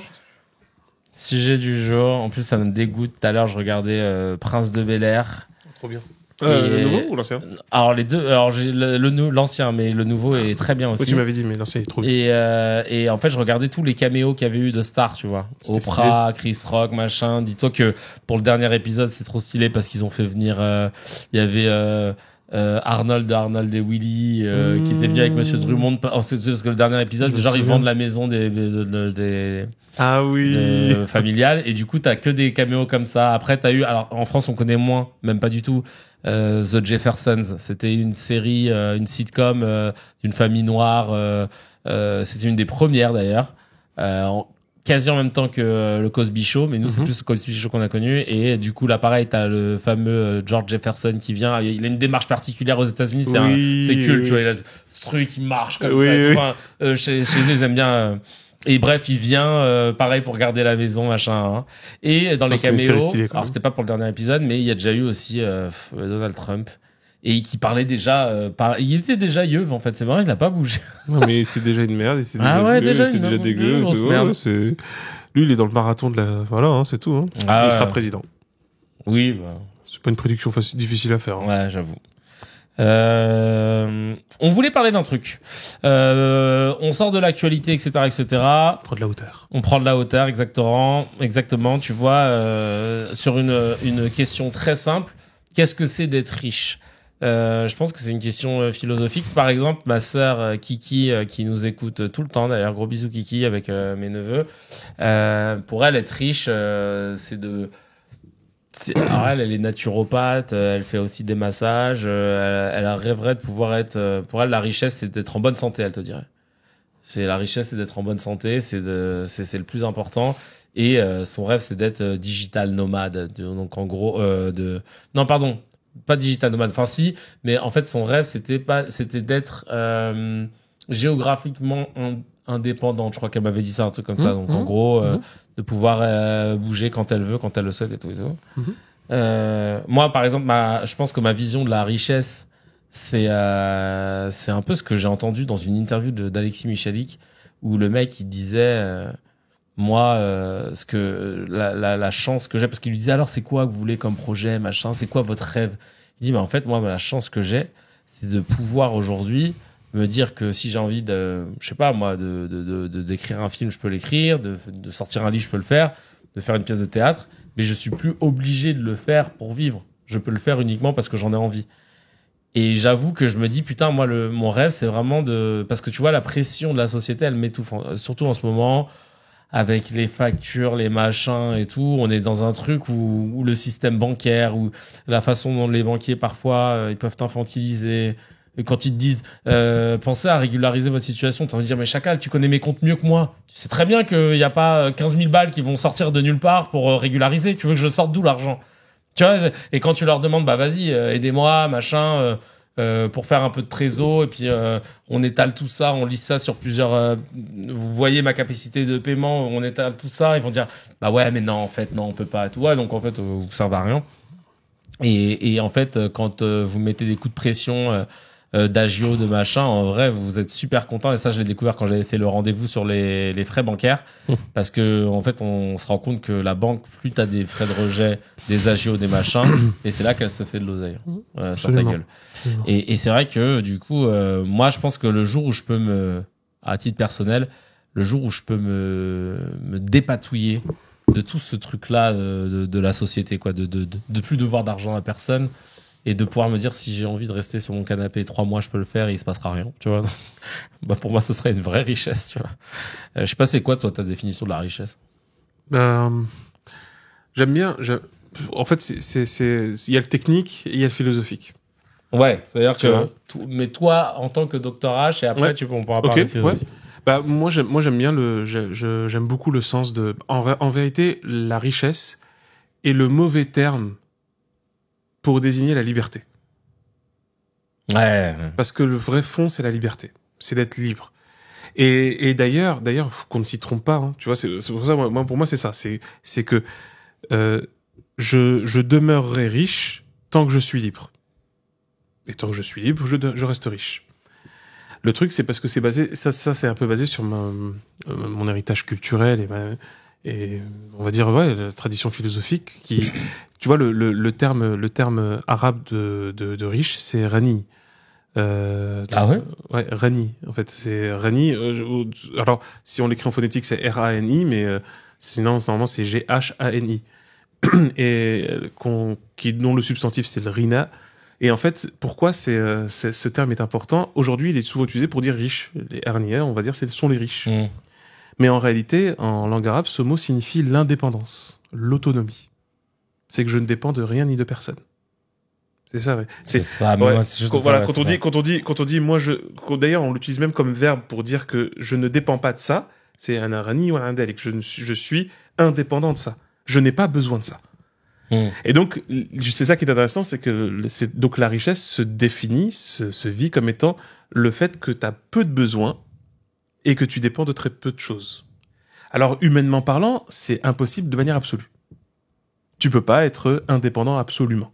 Sauf si tu vis en fin fond d'une forêt. Voilà. Et puis, en autosuffisance. Ouais, et puis l'autosuffisance, ça va être, donc tu vas dépendre quand même des créatures autour de toi et de l'environnement. Oui, tu vois. bien sûr, on peut pas, en fait, hein. On est, en tant que créature vivante, même non vivante, hein, c'est-à-dire même les minéraux dépendent du reste. En fait, on est dans une dépendance, ouais. Je me permets juste de oui, avec parce plaisir, qu'il y a quelqu'un qui dit dans le chat, on parlait de Shah Rukh Khan hier, avant-hier très exactement. Il est riche mais prisonnier de sa richesse. Lui, absolument. C'est exactement ça. C'est donc il n'y a pas la liberté. Donc. Ah, il a des chaînes dorées, comme on dit. Lui, s'il va aller genre se balader ou aller genre à Belle Épine, il peut pas. Oui, non, il peut. Oui, mais tu vois, genre juste parce que Belle Épine peut aller chercher genre. Il peut vraiment des capsules de café Dolce Gusto. Il peut. Voilà. Non, mais il peut. Et regarde, et justement, tu vois le sens de ça. C'est pour ça que c'est super important. D'ailleurs, il y a quelque chose de très philosophique quand tu vois en fait l'ensemble des grandes pensées humaines. Des grandes pensées même révélées, etc. De Socrate à Confucius en passant par Moïse, Mohammed et même Jésus. Quand tu vois même dans l'Évangile, il y a d'ailleurs un très bon livre. Je donnerai des idées de livres là-dessus, c'est important parce que par exemple pour ceux qui connaissent bien, qui sont dans la tradition chrétienne ou qui connaissent bien la tradition chrétienne, il y a un excellent livre qui s'appelle Le Christ rouge. C'est un Christ communiste? Ouais, c'est ça. Non, mais c'est pas une blague, hein. C'est-à-dire ouais, en fait, c'est quand on reprend les punchlines, c'est-à-dire en fait les versets de la Bible dans l'évangile selon Matthieu, surtout selon Matthieu, il y a un peu selon Luc, mais selon Matthieu, où tu découvres que, par exemple, la phrase de Jésus qui dit, personne ne peut adorer deux dieux en même temps. On ne peut pas adorer Dieu qui est au ciel et Mammon. Et en fait, il parle de la richesse. Et en gros, le cœur ne peut pas suivre deux maîtres. C'est pas possible. Donc c'est l'argent, soit c'est Dieu. Ça peut pas être les deux. Et ça, en réalité, toutes les traditions philosophiques, toutes les traditions religieuses sérieuses, etc., l'ont toutes dit. Que l'argent, que c'est pas la liberté. Parce que c'est un moyen. Ça peut pas être une fin. Sauf que si c'est une fin, ça se voit, on voit comment ça se passe. En gros, en gros, ce que tu veux dire, c'est que tu dis pas, genre, je veux devenir riche, je veux être libre de pouvoir voyager quand je veux. Je veux pouvoir construire une maison. C'est ça. En fait, c'est des maisons. Si tu veux, t'as une image qui peut être frappante, c'est qu'il faut concevoir en fait la richesse, toutes les formes de richesse matérielle, si on veut les décrire comme ça, comme étant littéralement une lame comme un couteau, mais une lame sans même qu'il y ait le manche, parce qu'en fait, c'est une lame en tant que telle. Et le problème, c'est que pourquoi tu vas mettre un manche? Parce que tu sais comment tu vas t'en servir. Pourquoi tu vas mettre un manche? Parce que tu sais comment tu vas t'en servir. Et surtout parce que tu te dis, cette lame, si je la tiens sans la manche, elle va me déchirer la main. Alors même que sa fonction, c'est de trancher. Oui, mais il faut pas qu'elle me tranche moi-même. Donc déjà, c'est de reprendre une distance vis-à-vis de la lame. Ah oui. Il y a quelqu'un dans le chat, Basmet, qui dit vraiment d'accord avec vous, les gars, mais désolé, moi ayant grandi au Maroc, dans une petite ville, Oujda, tout ce qu'on dit est vrai, mais la thune est très très importante, plus important qu'avoir des enfants. Pour ceux qui parlent arabe, et il a mis une phrase, je sais pas ce que ça veut dire. Al-mal wal banoun zinatul hayat ad-dunya. C'est un passage du Coran qui dit les biens et les enfants, ce que tu détiens. Ouais. En gros, c'est al-mal wal banoun zinatul hayat ad-dunya. C'est en fait al-mal, c'est donc c'est les propriétés, ce que tu crois posséder. Donc c'est les propriétés matérielles. Ça aussi c'est important. Wal-Banoun, ce sont les enfants, la progéniture, donc c'est souvent en fait l'héritage, la succession. Zinatul Hayat Dunya font partie des parures, font partie des apparats, des éléments visibles et tangibles du monde proche, du monde dans lequel nous vivons. La dunya, voilà. Du monde proche, en fait. Dunya, ça veut dire proche. On parle d'ici-bas, mais c'est plus complexe, c'est plus étendu. Ah, ok. Parce qu'en fait, ça renvoie beaucoup à la vision court-termiste. Le monde, l'existence que nous avons ici est gouvernée par la logique du court terme. Ouais, il y a une date butoir. Ouais, et en fait, on s'en rend pas compte, mais en gros, si tu veux, c'est comme si on disait qu'il y avait plusieurs dunyas. Il y a pas que la vie que tu as 80 piges. Non, non. En fait, ta vie de 80 piges ou de 100 piges même, elle est faite de plein de jours auxquels tu ne prêtes qu'attention. Tu vois ce que je veux dire? En fait, on est obnubilé par la journée. On est obnubilé par le temps présent. On est obnubilé par le moment. C'est pour ça qu'on court derrière les richesses. Et c'est pour ça que là, ce qui est évoqué, c'est que le Coran explique que, et ça c'est important, mais on le voit dans différents textes, la richesse n'est pas, enfin, les biens, les enfants aussi, c'est pas un mal en soi. Tout comme la lame que j'ai évoquée. La lame, elle est utile. Elle a une utilité réelle, concrète. Mais elle a une utilité pour ce qu'elle doit faire. Mais si tu sais pas quoi en faire déjà, tu vas avoir un problème. Elle peut même, en fait, à la fin, t'es là, elle peut même te faire mal. Ne sachant pas quoi en faire, comme je dis, tu vas même pas penser à faire un manche. Ouais. Mais pourquoi tu vas faire un manche? Parce que tu sais ce que tu vas faire de ça. L'ennui, il est là. Tu sais que l'ennui est vraiment là. Beaucoup de gens accumulent des richesses, possèdent des richesses. Ça, c'est le premier problème des inégalités initiales. Comme on dit, des déterminismes. Ça circule pas. Voilà. Et donc, ces personnes-là, déjà, en plus, vivent réellement un drame parce qu'ils ne savent même pas quoi en faire. Donc, le premier réflexe, c'est de le dépenser pour leur bon plaisir. Mais au bout d'un moment, t'arrives à une limite. Exactement. Puis à la fin, ils vivent un drame à l'intérieur. Parce que, comme on dit, ils attisent un feu qui ne fait que les ronger. Et donc, c'est de plus en plus compliqué de trouver quelque chose qui arrive à les satisfaire. Et c'est là qu'ils vont tomber de plus en plus dans des dérives ou des délires. Voilà. Soit ils vont faire du mal à autrui, soit ils vont se faire du mal à eux-mêmes. Ah oui, il y a pas de juste milieu. Il y a Schéma Crevette qui dit la richesse et liberté, pour elle, pouvoir se promener dans la rue sans avoir peur de se faire harceler car voilée. Putain, c'est vrai qu'il y a parfois, c'est juste... Oui, mais mais d'ailleurs, c'est ça aussi qui est super important. Mais en fait, pourquoi les gens ont des comportements qui sont assez particuliers, même bizarres, par rapport à la question de la richesse? Parce qu'encore une fois, regarde, les gens sont motivés par ça parce que qu'est-ce qu'ils voient? Ils voient la question des potentialités. En gros, installe de manière massive la frustration chez les gens, et alors ils vont se précipiter sur l'argent et se précipiter sur les richesses. Alors que, en vérité, si tu laisses l'abondance, tu verras que les gens ils vont tout de suite la relativiser. Ils vont comprendre, ils vont se dire ah oui, mais c'est pas ça la vie. C'est pas d'avoir 1 million, c'est pas ça la vie, pas du tout. La vie c'est d'exalter ses sens, de comprendre ce qui se passe, de développer notre savoir, d'augmenter notre sagesse. La culture. Mais évidemment. Pour une personne qui a dit pour moi c'est la culture. Mais regarde combien de personnes sont capables de donner du peu qu'ils ont juste parce que c'est quelque chose qu'ils aiment. Ce qui fait que déjà à la base ça prouve que ce qu'ils aiment est plus important que ce qu'ils possèdent. Tu vois, et ça c'est essentiel. Les gens qui nous mais bien entendu, et ça je prends ça très au sérieux, mais évidemment Tipeee, sur Twitch, tout ça. Imagine demain ils le sont tous millionnaires. Si tous ceux qui nous suivent sont millionnaires, mais en fait qu'est-ce qu'ils vont faire? Ils vont faire un truc très logique. Ils vont se dire on adore ce que vous faites, tenez. Mais si on leur répond mais attendez, vous avez pas besoin parce qu'on est millionnaires nous aussi. Est-ce que tu comprends le truc? En fait, on a trouvé une astuce terrifiante, c'est que on assoiffe tout le monde et on met quelques points d'eau dans des endroits précis où on fait payer sa race aux personnes qui veulent venir à ce point d'eau. Tu comprends le truc qui se passe? C'est ça la frustration, c'est ça les entreprises, c'est ça les bureaux, etc. C'est ça la pression qu'on met. Et à la fin, cette pression qui nous opprime, elle nous amène vers ce qu'il y a de pire en nous. Bah c'est ça en fait. Il y a dans le chat Nafta qui dit Go Super Mario Revenu. Comme tu regarder la ref. D'ailleurs Nafta, pour te répondre, j'ai eu la chance de voir Hades Town en live à l'époque à Broadway. Voilà. Non mais en fait là c'est marrant parce que t'arrives, bah du coup ils l'ont capté dans le chat. Au final, qu'est-ce que c'est d'être riche? Il y a aussi la notion de ce fameux revenu universel. Où d'un coup, en fait, on n'aurait plus de la question de savoir qui est riche ou pas. Exactement. Parce que c'est pour ça que et le paradoxe de la richesse, c'est que la richesse n'est pas une question de thune. En gros, Bernard Arnault n'est pas riche parce qu'il a de la thune. Non. Il est riche parce qu'il est en accord avec de nombreux gens puissants qui lui disent, t'inquiète, on va accumuler pas mal de thunes de ton côté. Comme ça va foutre plus de 60 millions d'êtres humains dans la merde, au minimum, et qui vont nous être redevables. Et comme ça, nous, on a toujours notre pouvoir. C'est pas une question de thunes. Parce qu'encore une fois, si c'était une question de thunes, c'est-à-dire que si Bernard Arnault était réellement quelqu'un qui se fait de la thune sur le luxe, eh bien, c'est quoi? Ah, je vends un sac à 15 000 balles. C'est quoi si c'est une question de thune, mon intérêt, c'est que le plus de personnes achètent un sac à 15 000 balles. Mais eux, non. Bah, bien sûr que non. En gros, tu vois, donc sinon, il t'as qu'à monter les salaires. Qu'est-ce qui va se passer? Tu montes les salaires de tout le monde. Tout le monde a l'air d'être obsédé par Louis Vuitton. Ok? Eh bien, ils viennent, ils achètent Louis Vuitton.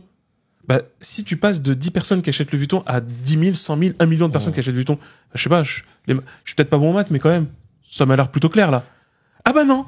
Et d'ailleurs, là, je le fais en simple, ce que dit Bourdieu de manière plus complexe, mais néanmoins pertinente, l'effet de distinction. Mais l'effet de distinction, c'est ça l'effet le fait de se dire que tu fais partie d'un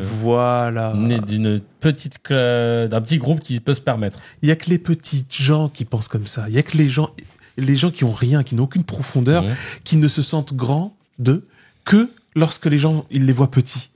Il y a que vraiment les gens vides qui pensent comme ça. Et ça, c'est une pauvreté. C'est pour ça que le terme opposé, c'est fakir, qui donne fakir, comme on avait dit. Ça vient de là, hein. Fakir ne veut pas dire pauvre. C'est des gens qui sont accrochés à quelque chose. Accrochés, mais dans le sens négatif du terme. Ils sont dépendants. Accrochés. Dans vraiment le sens le plus péjoratif qui soit.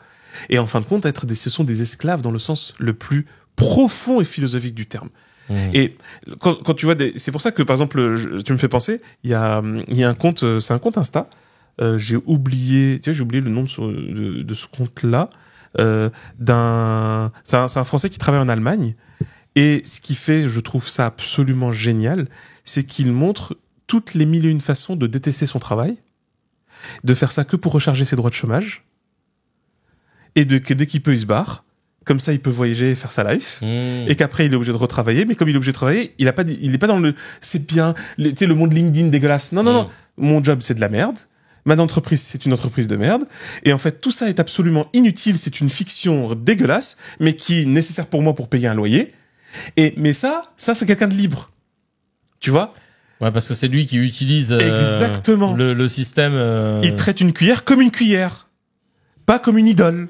Oui, et il y a beaucoup de gens qui idolâtrent leur taf. C'est flippant. LinkedIn, t'as envie de mourir 10 000 fois. Ah bon, on connaît ça avec Gaël, on aime bien rigoler parfois. C'est une angoisse ultime. Tu sais, les gens, genre, je sais pas moi, ils ont changé de bureau, il faut qu'ils fassent un 8 tomes pour expliquer, ça y est, aujourd'hui débute un nouveau chapitre de ma vie professionnelle. Après avoir passé 5 ans dans les bureaux, j'ai la chance d'avoir mon propre bureau. Faut les emmurer vivants, ces gens-là. Non, mais c'est pas possible, c'est grave. Et de devenir enfin assistant commercial manager, suppléant, EMCE.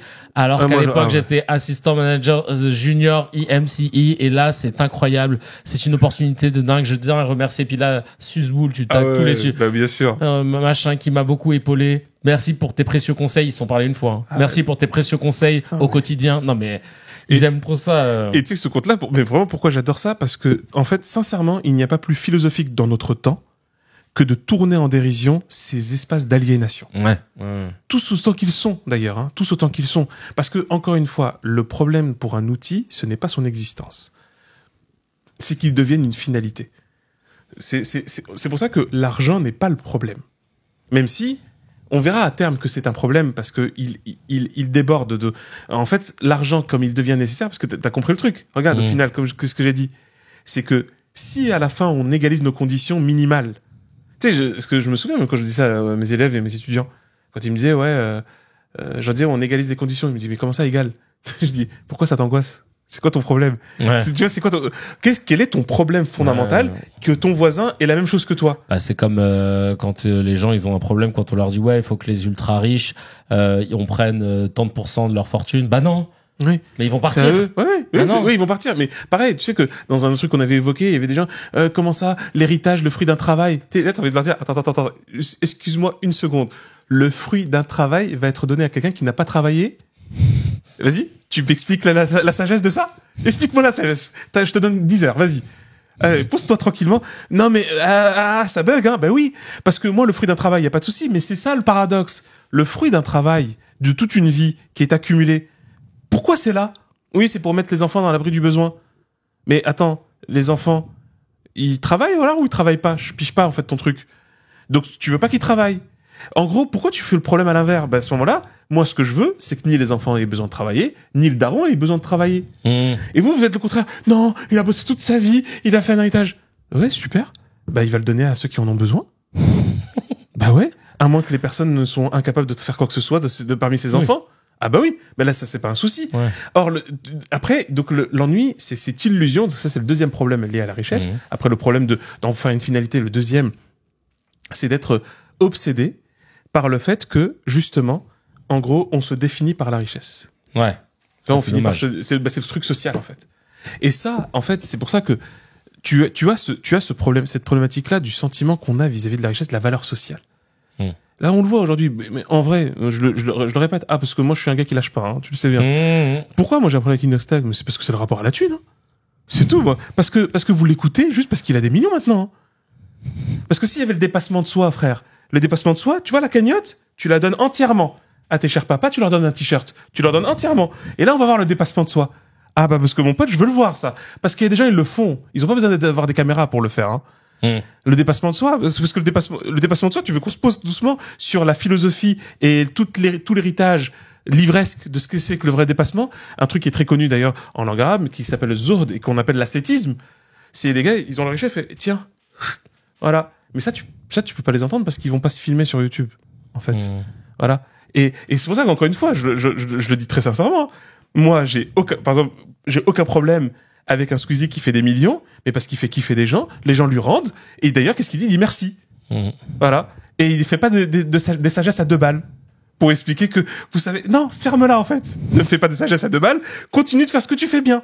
Et les gens, ils aiment ce que tu fais. Mais si tu veux vraiment faire de la sagesse, sois sage. Avant de commencer de faire de la sagesse. Ben oui. Et tu vas pas mais oui, parce que et ça, je trouve ça ignoble, mais on le voit il y a même il y a plein de sketchs qui caricaturent ces gens-là. Qui viennent donner des leçons de sagesse, alors que ils vivent dans l'opulence, ils chérissent cette opulence-là, et en fait, ça ne les perturbe pas plus que ça, la misère humaine.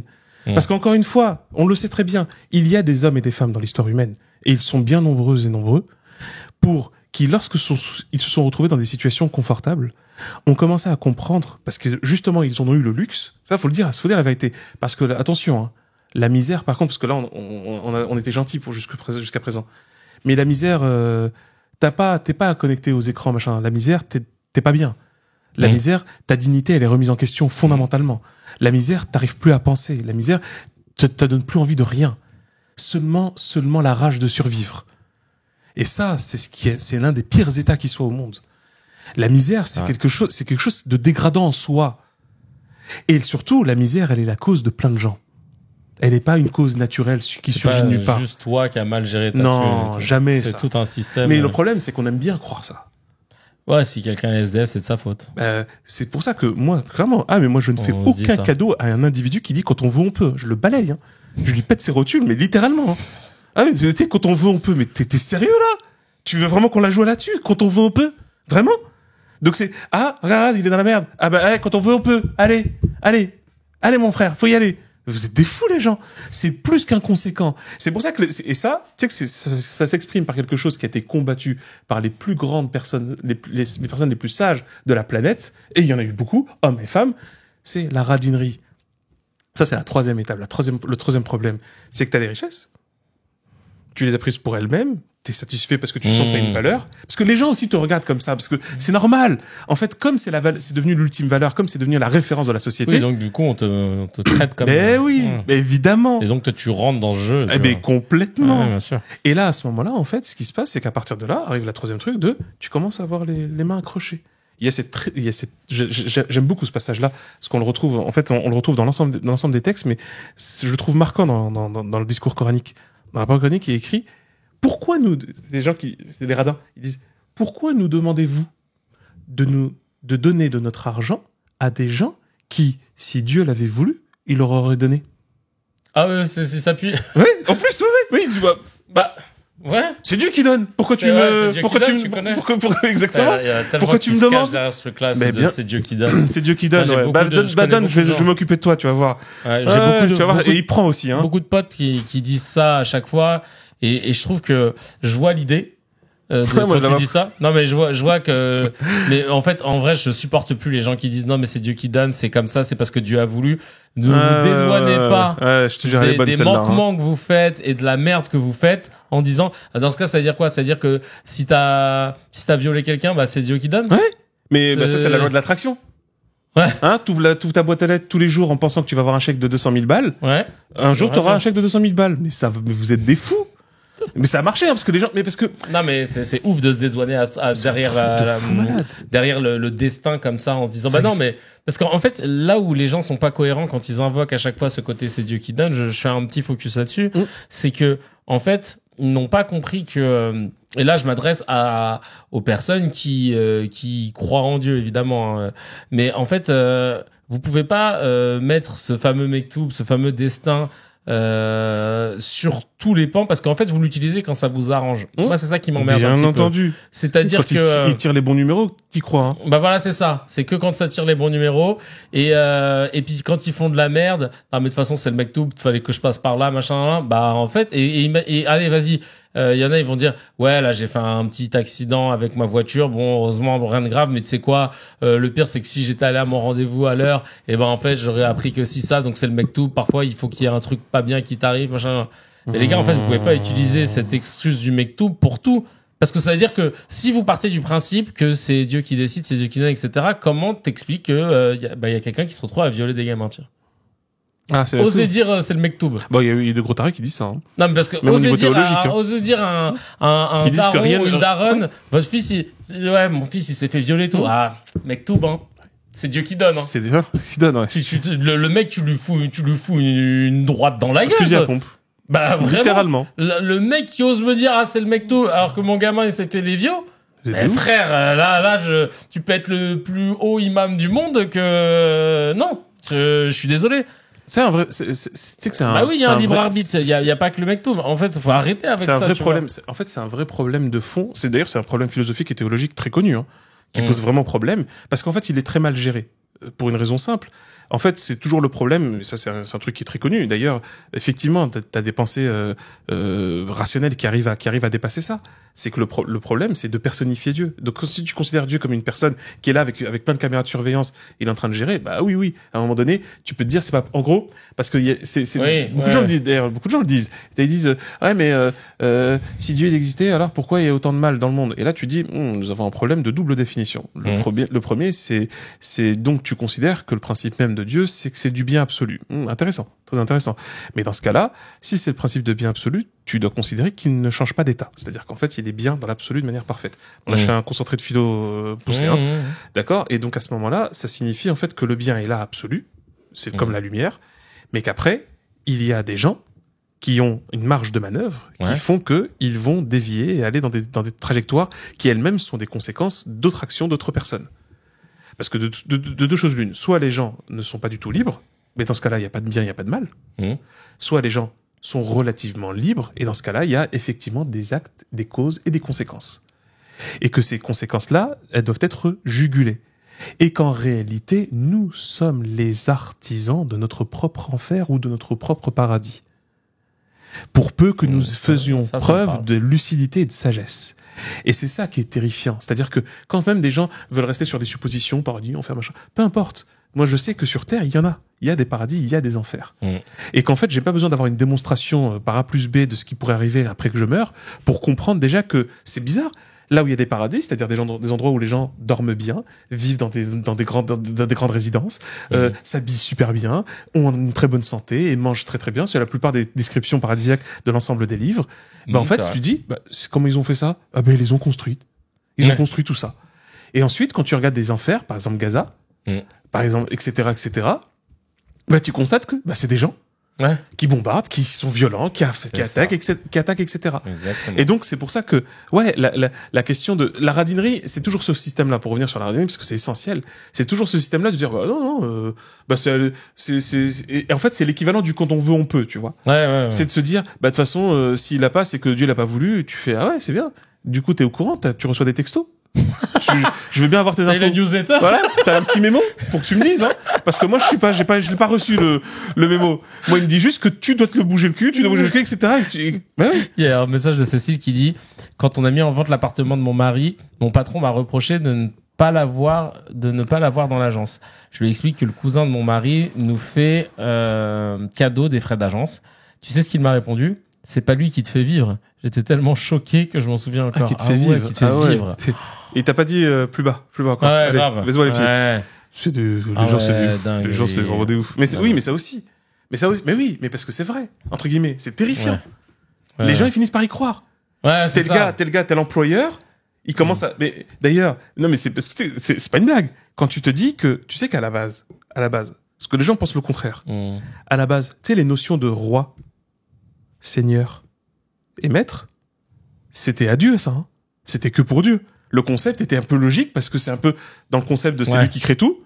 Bah ouais, c'est lui qui me fait vivre, ouais, clairement. Parce que l'eau, on l'a pas fait pousser de la terre, hein. D'ailleurs, l'eau ne vient pas de la terre. Donc ouais, clairement, tu vois, c'est lui le patron. Dans le sens littéral, patron, protecteur, éducateur. Ouais, etc. bien sûr. Donc ouais. Et là, d'un coup, t'as des mecs qui sont venus, ils se sont dit, c'est moi qui vais te donner un boulot. Bah non, j'ai pas besoin en fait. Parce que je peux manger comme je veux. Ah non. Ça s'appelle la propriété privée. T'es pas au courant.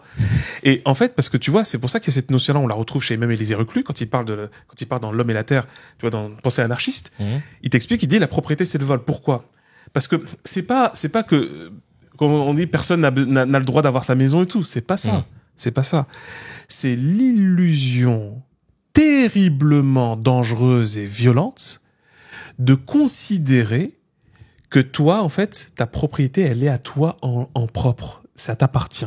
Que ton argent t'appartient, que ta maison t'appartient, et même que tes enfants t'appartiennent. Pourquoi? Parce que c'est une illusion, parce qu'en réalité, rien de tout ça ne t'appartient. En vrai, seul celui qui crée une chose peut en être le propriétaire. Et c'est pour ça que la vraie notion, c'est que finalement, c'est là-haut. Dans le sens, la terre et tout ce qu'elle contient n'appartient qu'à un seul. Et qu'au final, nous, on est des locataires, des usufruitiers. On est en location-gérance. Donc oui, comme je loue, comme j'exploite, c'est à moi. Dans le sens, c'est à moi. C'est J'en plutôt... suis l'utilisateur. Et ouais. Et j'utilise la licence. Et donc, voilà, j'en suis un responsable. Cette terre ne nous appartient aucunement. Bah d'ailleurs, il y a Feed qui dit « Mon fils m'a demandé hier pourquoi on a des pays sur Terre. » Ouais, c'est une excellente question. C'est une bonne question. Ouais, c'est une excellente question. Parce que c'est bien là le problème. Et qu'en fait, mais t'imagines, mais bien sûr, mais tu t'imagines quand même que jusqu'à une époque récente, c'est même encore le cas dans pas mal d'endroits. Non mais le passeport. Oui, non mais oui, pour les trucs passeport, mais je vais même plus loin là. Bah les rois qui disent mes sujets. Ouais. Mais va crever en fait. De ouf. Comme ça, mes sujets. C'est toi mon petit sujet, ouais. Mais tu vois, mais tu te rends compte jusqu'où on va, en fait, jusqu'où ça va, cette même idée. Or, le truc, c'est quoi? C'est que, pareil, il y aurait pas ce délirium là sur les territoires si en fait il y avait la libre circulation. Si les gens, tu parlais de justement sur la question du nomadisme, tu sais, le digital nomade, mais parce que c'était ça normalement la règle. C'est le principe, on fait en fonction de nos besoins, ouais, et on fait en fonction de nos envies et de nos rencontres et de nos interactions. C'est ça la liberté. Et qu'on fait grandir notre humanité. Par contre, il y a un truc essentiel, c'est ce que je disais, la lame là, qui est les biens matériels, doit avoir un manche et doit avoir un objectif. Ouais. C'est je coupe pourquoi, je l'utilise pourquoi. Et c'est pour ça que l'humain, alors voilà, tu sais, et là t'as pas besoin de rentrer même ni dans des considérations religieuses, ni juste basiques. Nous avons constaté une chose essentielle, c'est que dès que nous commençons à sortir des balbutiements du nourrisson, notre cerveau se met à penser. Nous sommes une machine à penser. Utilise tous les termes. Une créature à penser, un serviteur de Dieu à penser, peu importe. Nous sommes une créature vivante, biologique, qui pense. On pense en permanence. Ça, on est tellement dingo qu'on pense même des choses que normalement c'était pas censé être programmé pour penser ça. Dans le sens, penser le temps, c'était bizarre. Hein. C'était pas prévu normalement. Penser l'espace. Hein. C'est très difficile de penser l'espace. Pourtant, on le pense. C'est très compliqué. Ouais, et pourtant, on le pense. Ce qui signifie qu'on a un système qui a l'air d'être un peu en dehors de tout ça en même temps. Ouais, ça, c'est de la métaphysique. On reviendra une autre fois sur cette question-là. La métaphysique, c'est pas qu'un truc de délire. Hein. Eh bien, comme nous pensons, en réalité, si on veut juste être matériel même, notre première priorité, c'est de nourrir ça. Le but de notre existence initiale, c'est de nourrir ça. De nourrir la pensée. De l'alimenter. D'ailleurs, c'est ce qu'on fait dès tes parents. Regarde, l'enfant, il est pas là en train il attend pas l'autorisation de ses parents pour entendre et penser et parler. Il pense, il parle. C'est pour ça qu'après, il dit spontanément. Il attend pas qu'on lui dise papa. Il dit papa. Il va le dire un jour. D'ailleurs, il va même dire un autre mot. Parce que on est une machine, ça s'arrête pas. Et à tel point que même on se met à marcher. J'ai rien à foutre, faut que je marche. Faut vite que j'y aille. Là, j'ai des trucs à faire. Mais oui, ça bouge, ça bouillonne. C'est intéressant, ça. Et l'ennui, c'est qu'après, on bride ça. Tu vas travailler. Mais ferme-la, en fait. Laisse-moi tranquille. Ouais. Je t'ai dit, je pense. Pourquoi tu me parles de travailler? Ben ouais. Tu sais quoi, quand tu me dis ça, je pense à Mani. Quand parfois il se pose devant la fenêtre et qu'il reste pendant 1 heure comme ça à regarder par la fenêtre. Oui. Et je me dis, ça se trouve, lui, on est en train de... Nous, on le regarde avec Gaël en dessous de sa gueule, mais en fait, lui, là, il est en train de dire... Et il nous regarde et il fait, les gars, je pense, en fait. Qu'est-ce que vous me... Là, je suis en train de... Putain, vous êtes relou. Puis après, il va rien foutre sur une autre fenêtre. Ouais. Puis il va se reposer parce que ça bouffe. Et après, il dort. Ah bah oui. Quand il vient de penser là pendant 2 heures. Ah bah bien sûr. Putain, j'ai tellement pensé là. Et putain, ah oui, il faut que je pense dans la chambre. J'avais pas fait hier. Et non, mais ouais. Mais on rigole, mais sérieusement. Mais ouais. Nous sommes des êtres pensants. C'est une des propriétés les plus dingos de l'univers même. À ce jour de l'univers. On n'a pas encore trouvé d'espèce qui faisait autre chose plus kiffant. Donc pour l'instant, moi j'avoue, je vais me satisfaire de ce truc très stylé qui est de fait de penser, sauf que voilà, c'est une flamme qui a besoin de bouffe, et en l'occurrence aussi bien de la bouffe matérielle que de la bouffe spirituelle et morale, c'est-à-dire des livres. Mais il y a pas que les livres. La culture, l'art, le sport, le divertissement, mais tout ça, mais dans un but. Penser.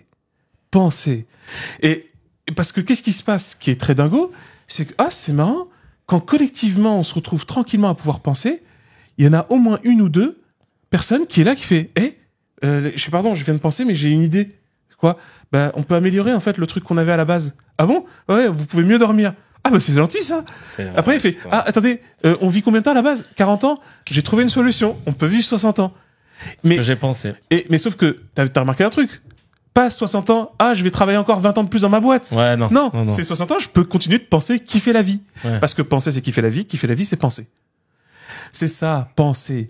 Le principe, c'est que à un moment donné, l'ennui, c'est que les richesses qui nous sont arrivées étaient une parure. Parce que c'est bien d'avoir des beaux vêtements. En vrai, c'est même bien. Tu sais, c'est se redonner de la valeur à soi, c'est se sentir bien. On est dans un confort, etc. Le confort est essentiel. Mais le confort n'est pas la fin. C'est un moyen. Un lit, ça sert à dormir, donc à récupérer. Et pas à rester dedans. Oui. Pas à vivre dedans. Non. Et puis tu travailles pas pour un lit. Sauf que tu travailles pas pour un frigo. Ouais. C'est quand même chelou, sauf qu'aujourd'hui, c'est ce que les gens font. Mais c'est parce que la société nous a fait croire que c'était ça la vie. Or, nous sommes la société. Donc à un moment donné, il va falloir qu'on l'enraye, qu'on mette un gros coup de frein à main, de relativiser la richesse. Et relativiser la richesse ne signifie pas l'abandonner. Ouais. C'est la remettre dans la poche, pas dans le cœur, ni dans l'esprit.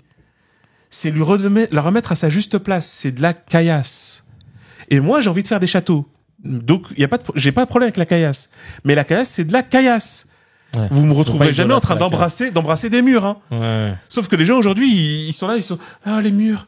C'est bien la caillasse. Vous êtes chelou. Le paradigme Picsou, tout, faut falloir qu'on s'arrête avec tout ça. Et c'est pour ça que même quand les gens disent non, mais moi je sais que c'est de la caillasse. Ah ouais, bah vas-y, donne. Vas-y, je te regarde. Vas-y, donne, pour voir. Non, mais comment ça? Mais faut que les gens méritent. Pourquoi tu crois que t'as mérité? Vraiment, t'as mérité? On se posait comme ça, t'as mérité vraiment? Tu penses que t'as plus mérité que la personne qui fait le ménage, etc. Vraiment.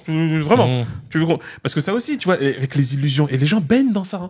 Les illusions. Ouais, mais moi j'ai travaillé dur t'as travaillé dur parce que t'es con, en fait, tu t'es fait avoir. C'est tout. C'est que tu t'es fait avoir. Tu sais, j'ai été un bon esclave. Bah ouais, mais c'est un peu ça. C'est quoi, tu veux une médaille?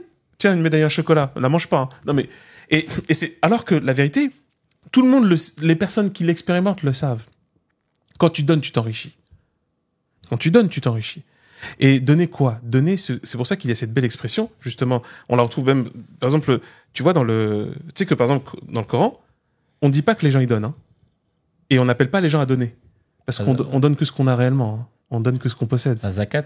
Ouais, oui, d'ailleurs, la zakat, ça signifie s'élever. Ouais, zakat, ça veut dire élever. Ouais, ça veut dire surtout ça, ça veut dire s'élever. Et pour s'élever, il faut s'alléger.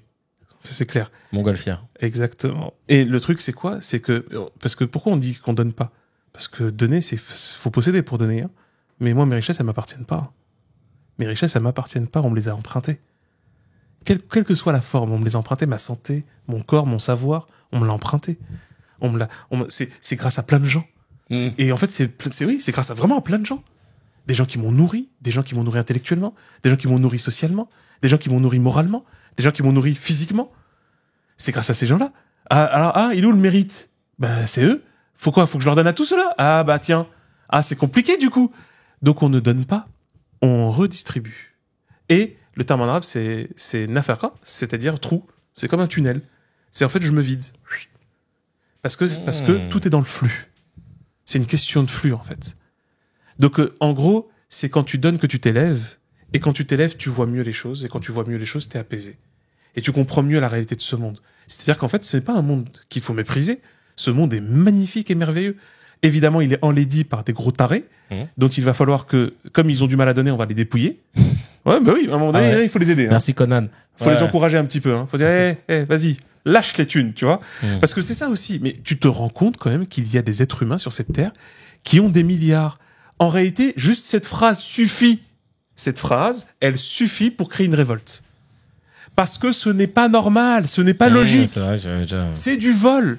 Mais le truc, et là aussi, l'idée, c'est qu'il ne faut pas basculer d'une fin vers une autre. C'est-à-dire qu'en fait, il y a la faim de rester riche, l'appétit de rester riche et de gagner davantage.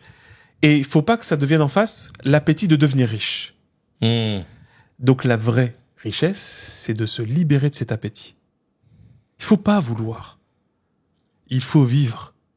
Il faut pas désirer. Il faut agir. Tu vois? Et il faut pas exploiter et posséder.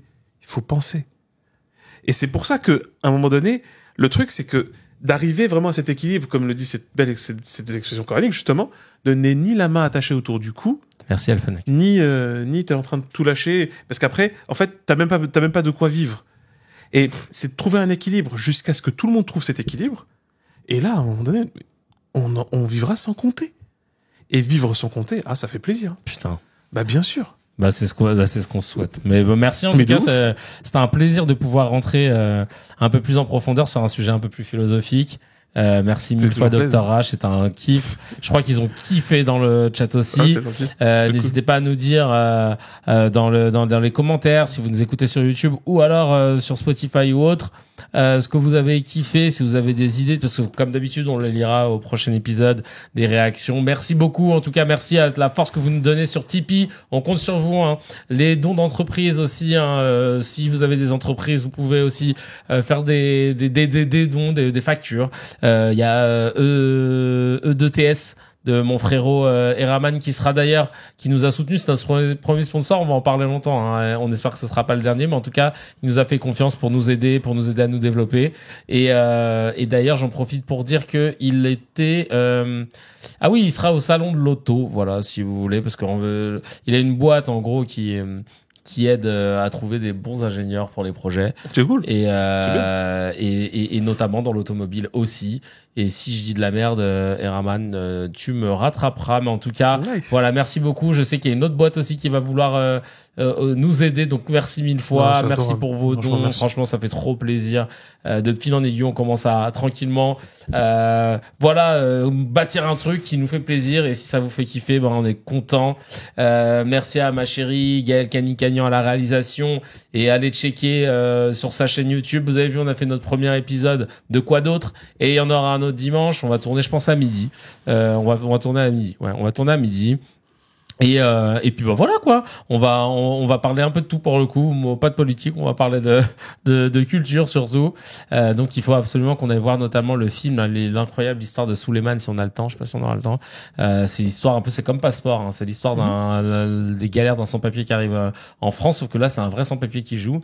Et je l'ai entendu sur France Info et il expliquait que du coup c'était ce matin, il avait rendez-vous à la préfecture pour la 4e fois, il l'avait refusé. Le mec, il est arrivé, il a fait un CAP, bac, il a fait des études pour spécialiser. Son rêve, c'est pas de faire du cinéma, tu sais, il a monté les marches de Cannes, il a été nommé et tout, hein. C'est ouf. Il a dit non, son rêve, lui, c'est de réparer les moteurs de poids lourds. Il dit si je peux une passion. Ouais, il a dit si je peux dépanner des moteurs, machin, hein. Et donc il joue sa propre histoire dans ce film, l'histoire de Souleymane. Magnifique, magnifique. On raid chez qui? Tiens, bonne question. On va voir. On va faire un mini raid chez Rebeu d'Ether. Peut-être il le verra pas. Ou chez Samuel Etienne, tiens. Ah, c'est Comme ça, Samuel Etienne. C'est en ce moment là. Ouais, c'est en ce moment. Comme ça, peut-être drôle. qu'après il nous fera un big up. En tout cas, merci à tous. Et à très vite. Ciao, ciao. Salut.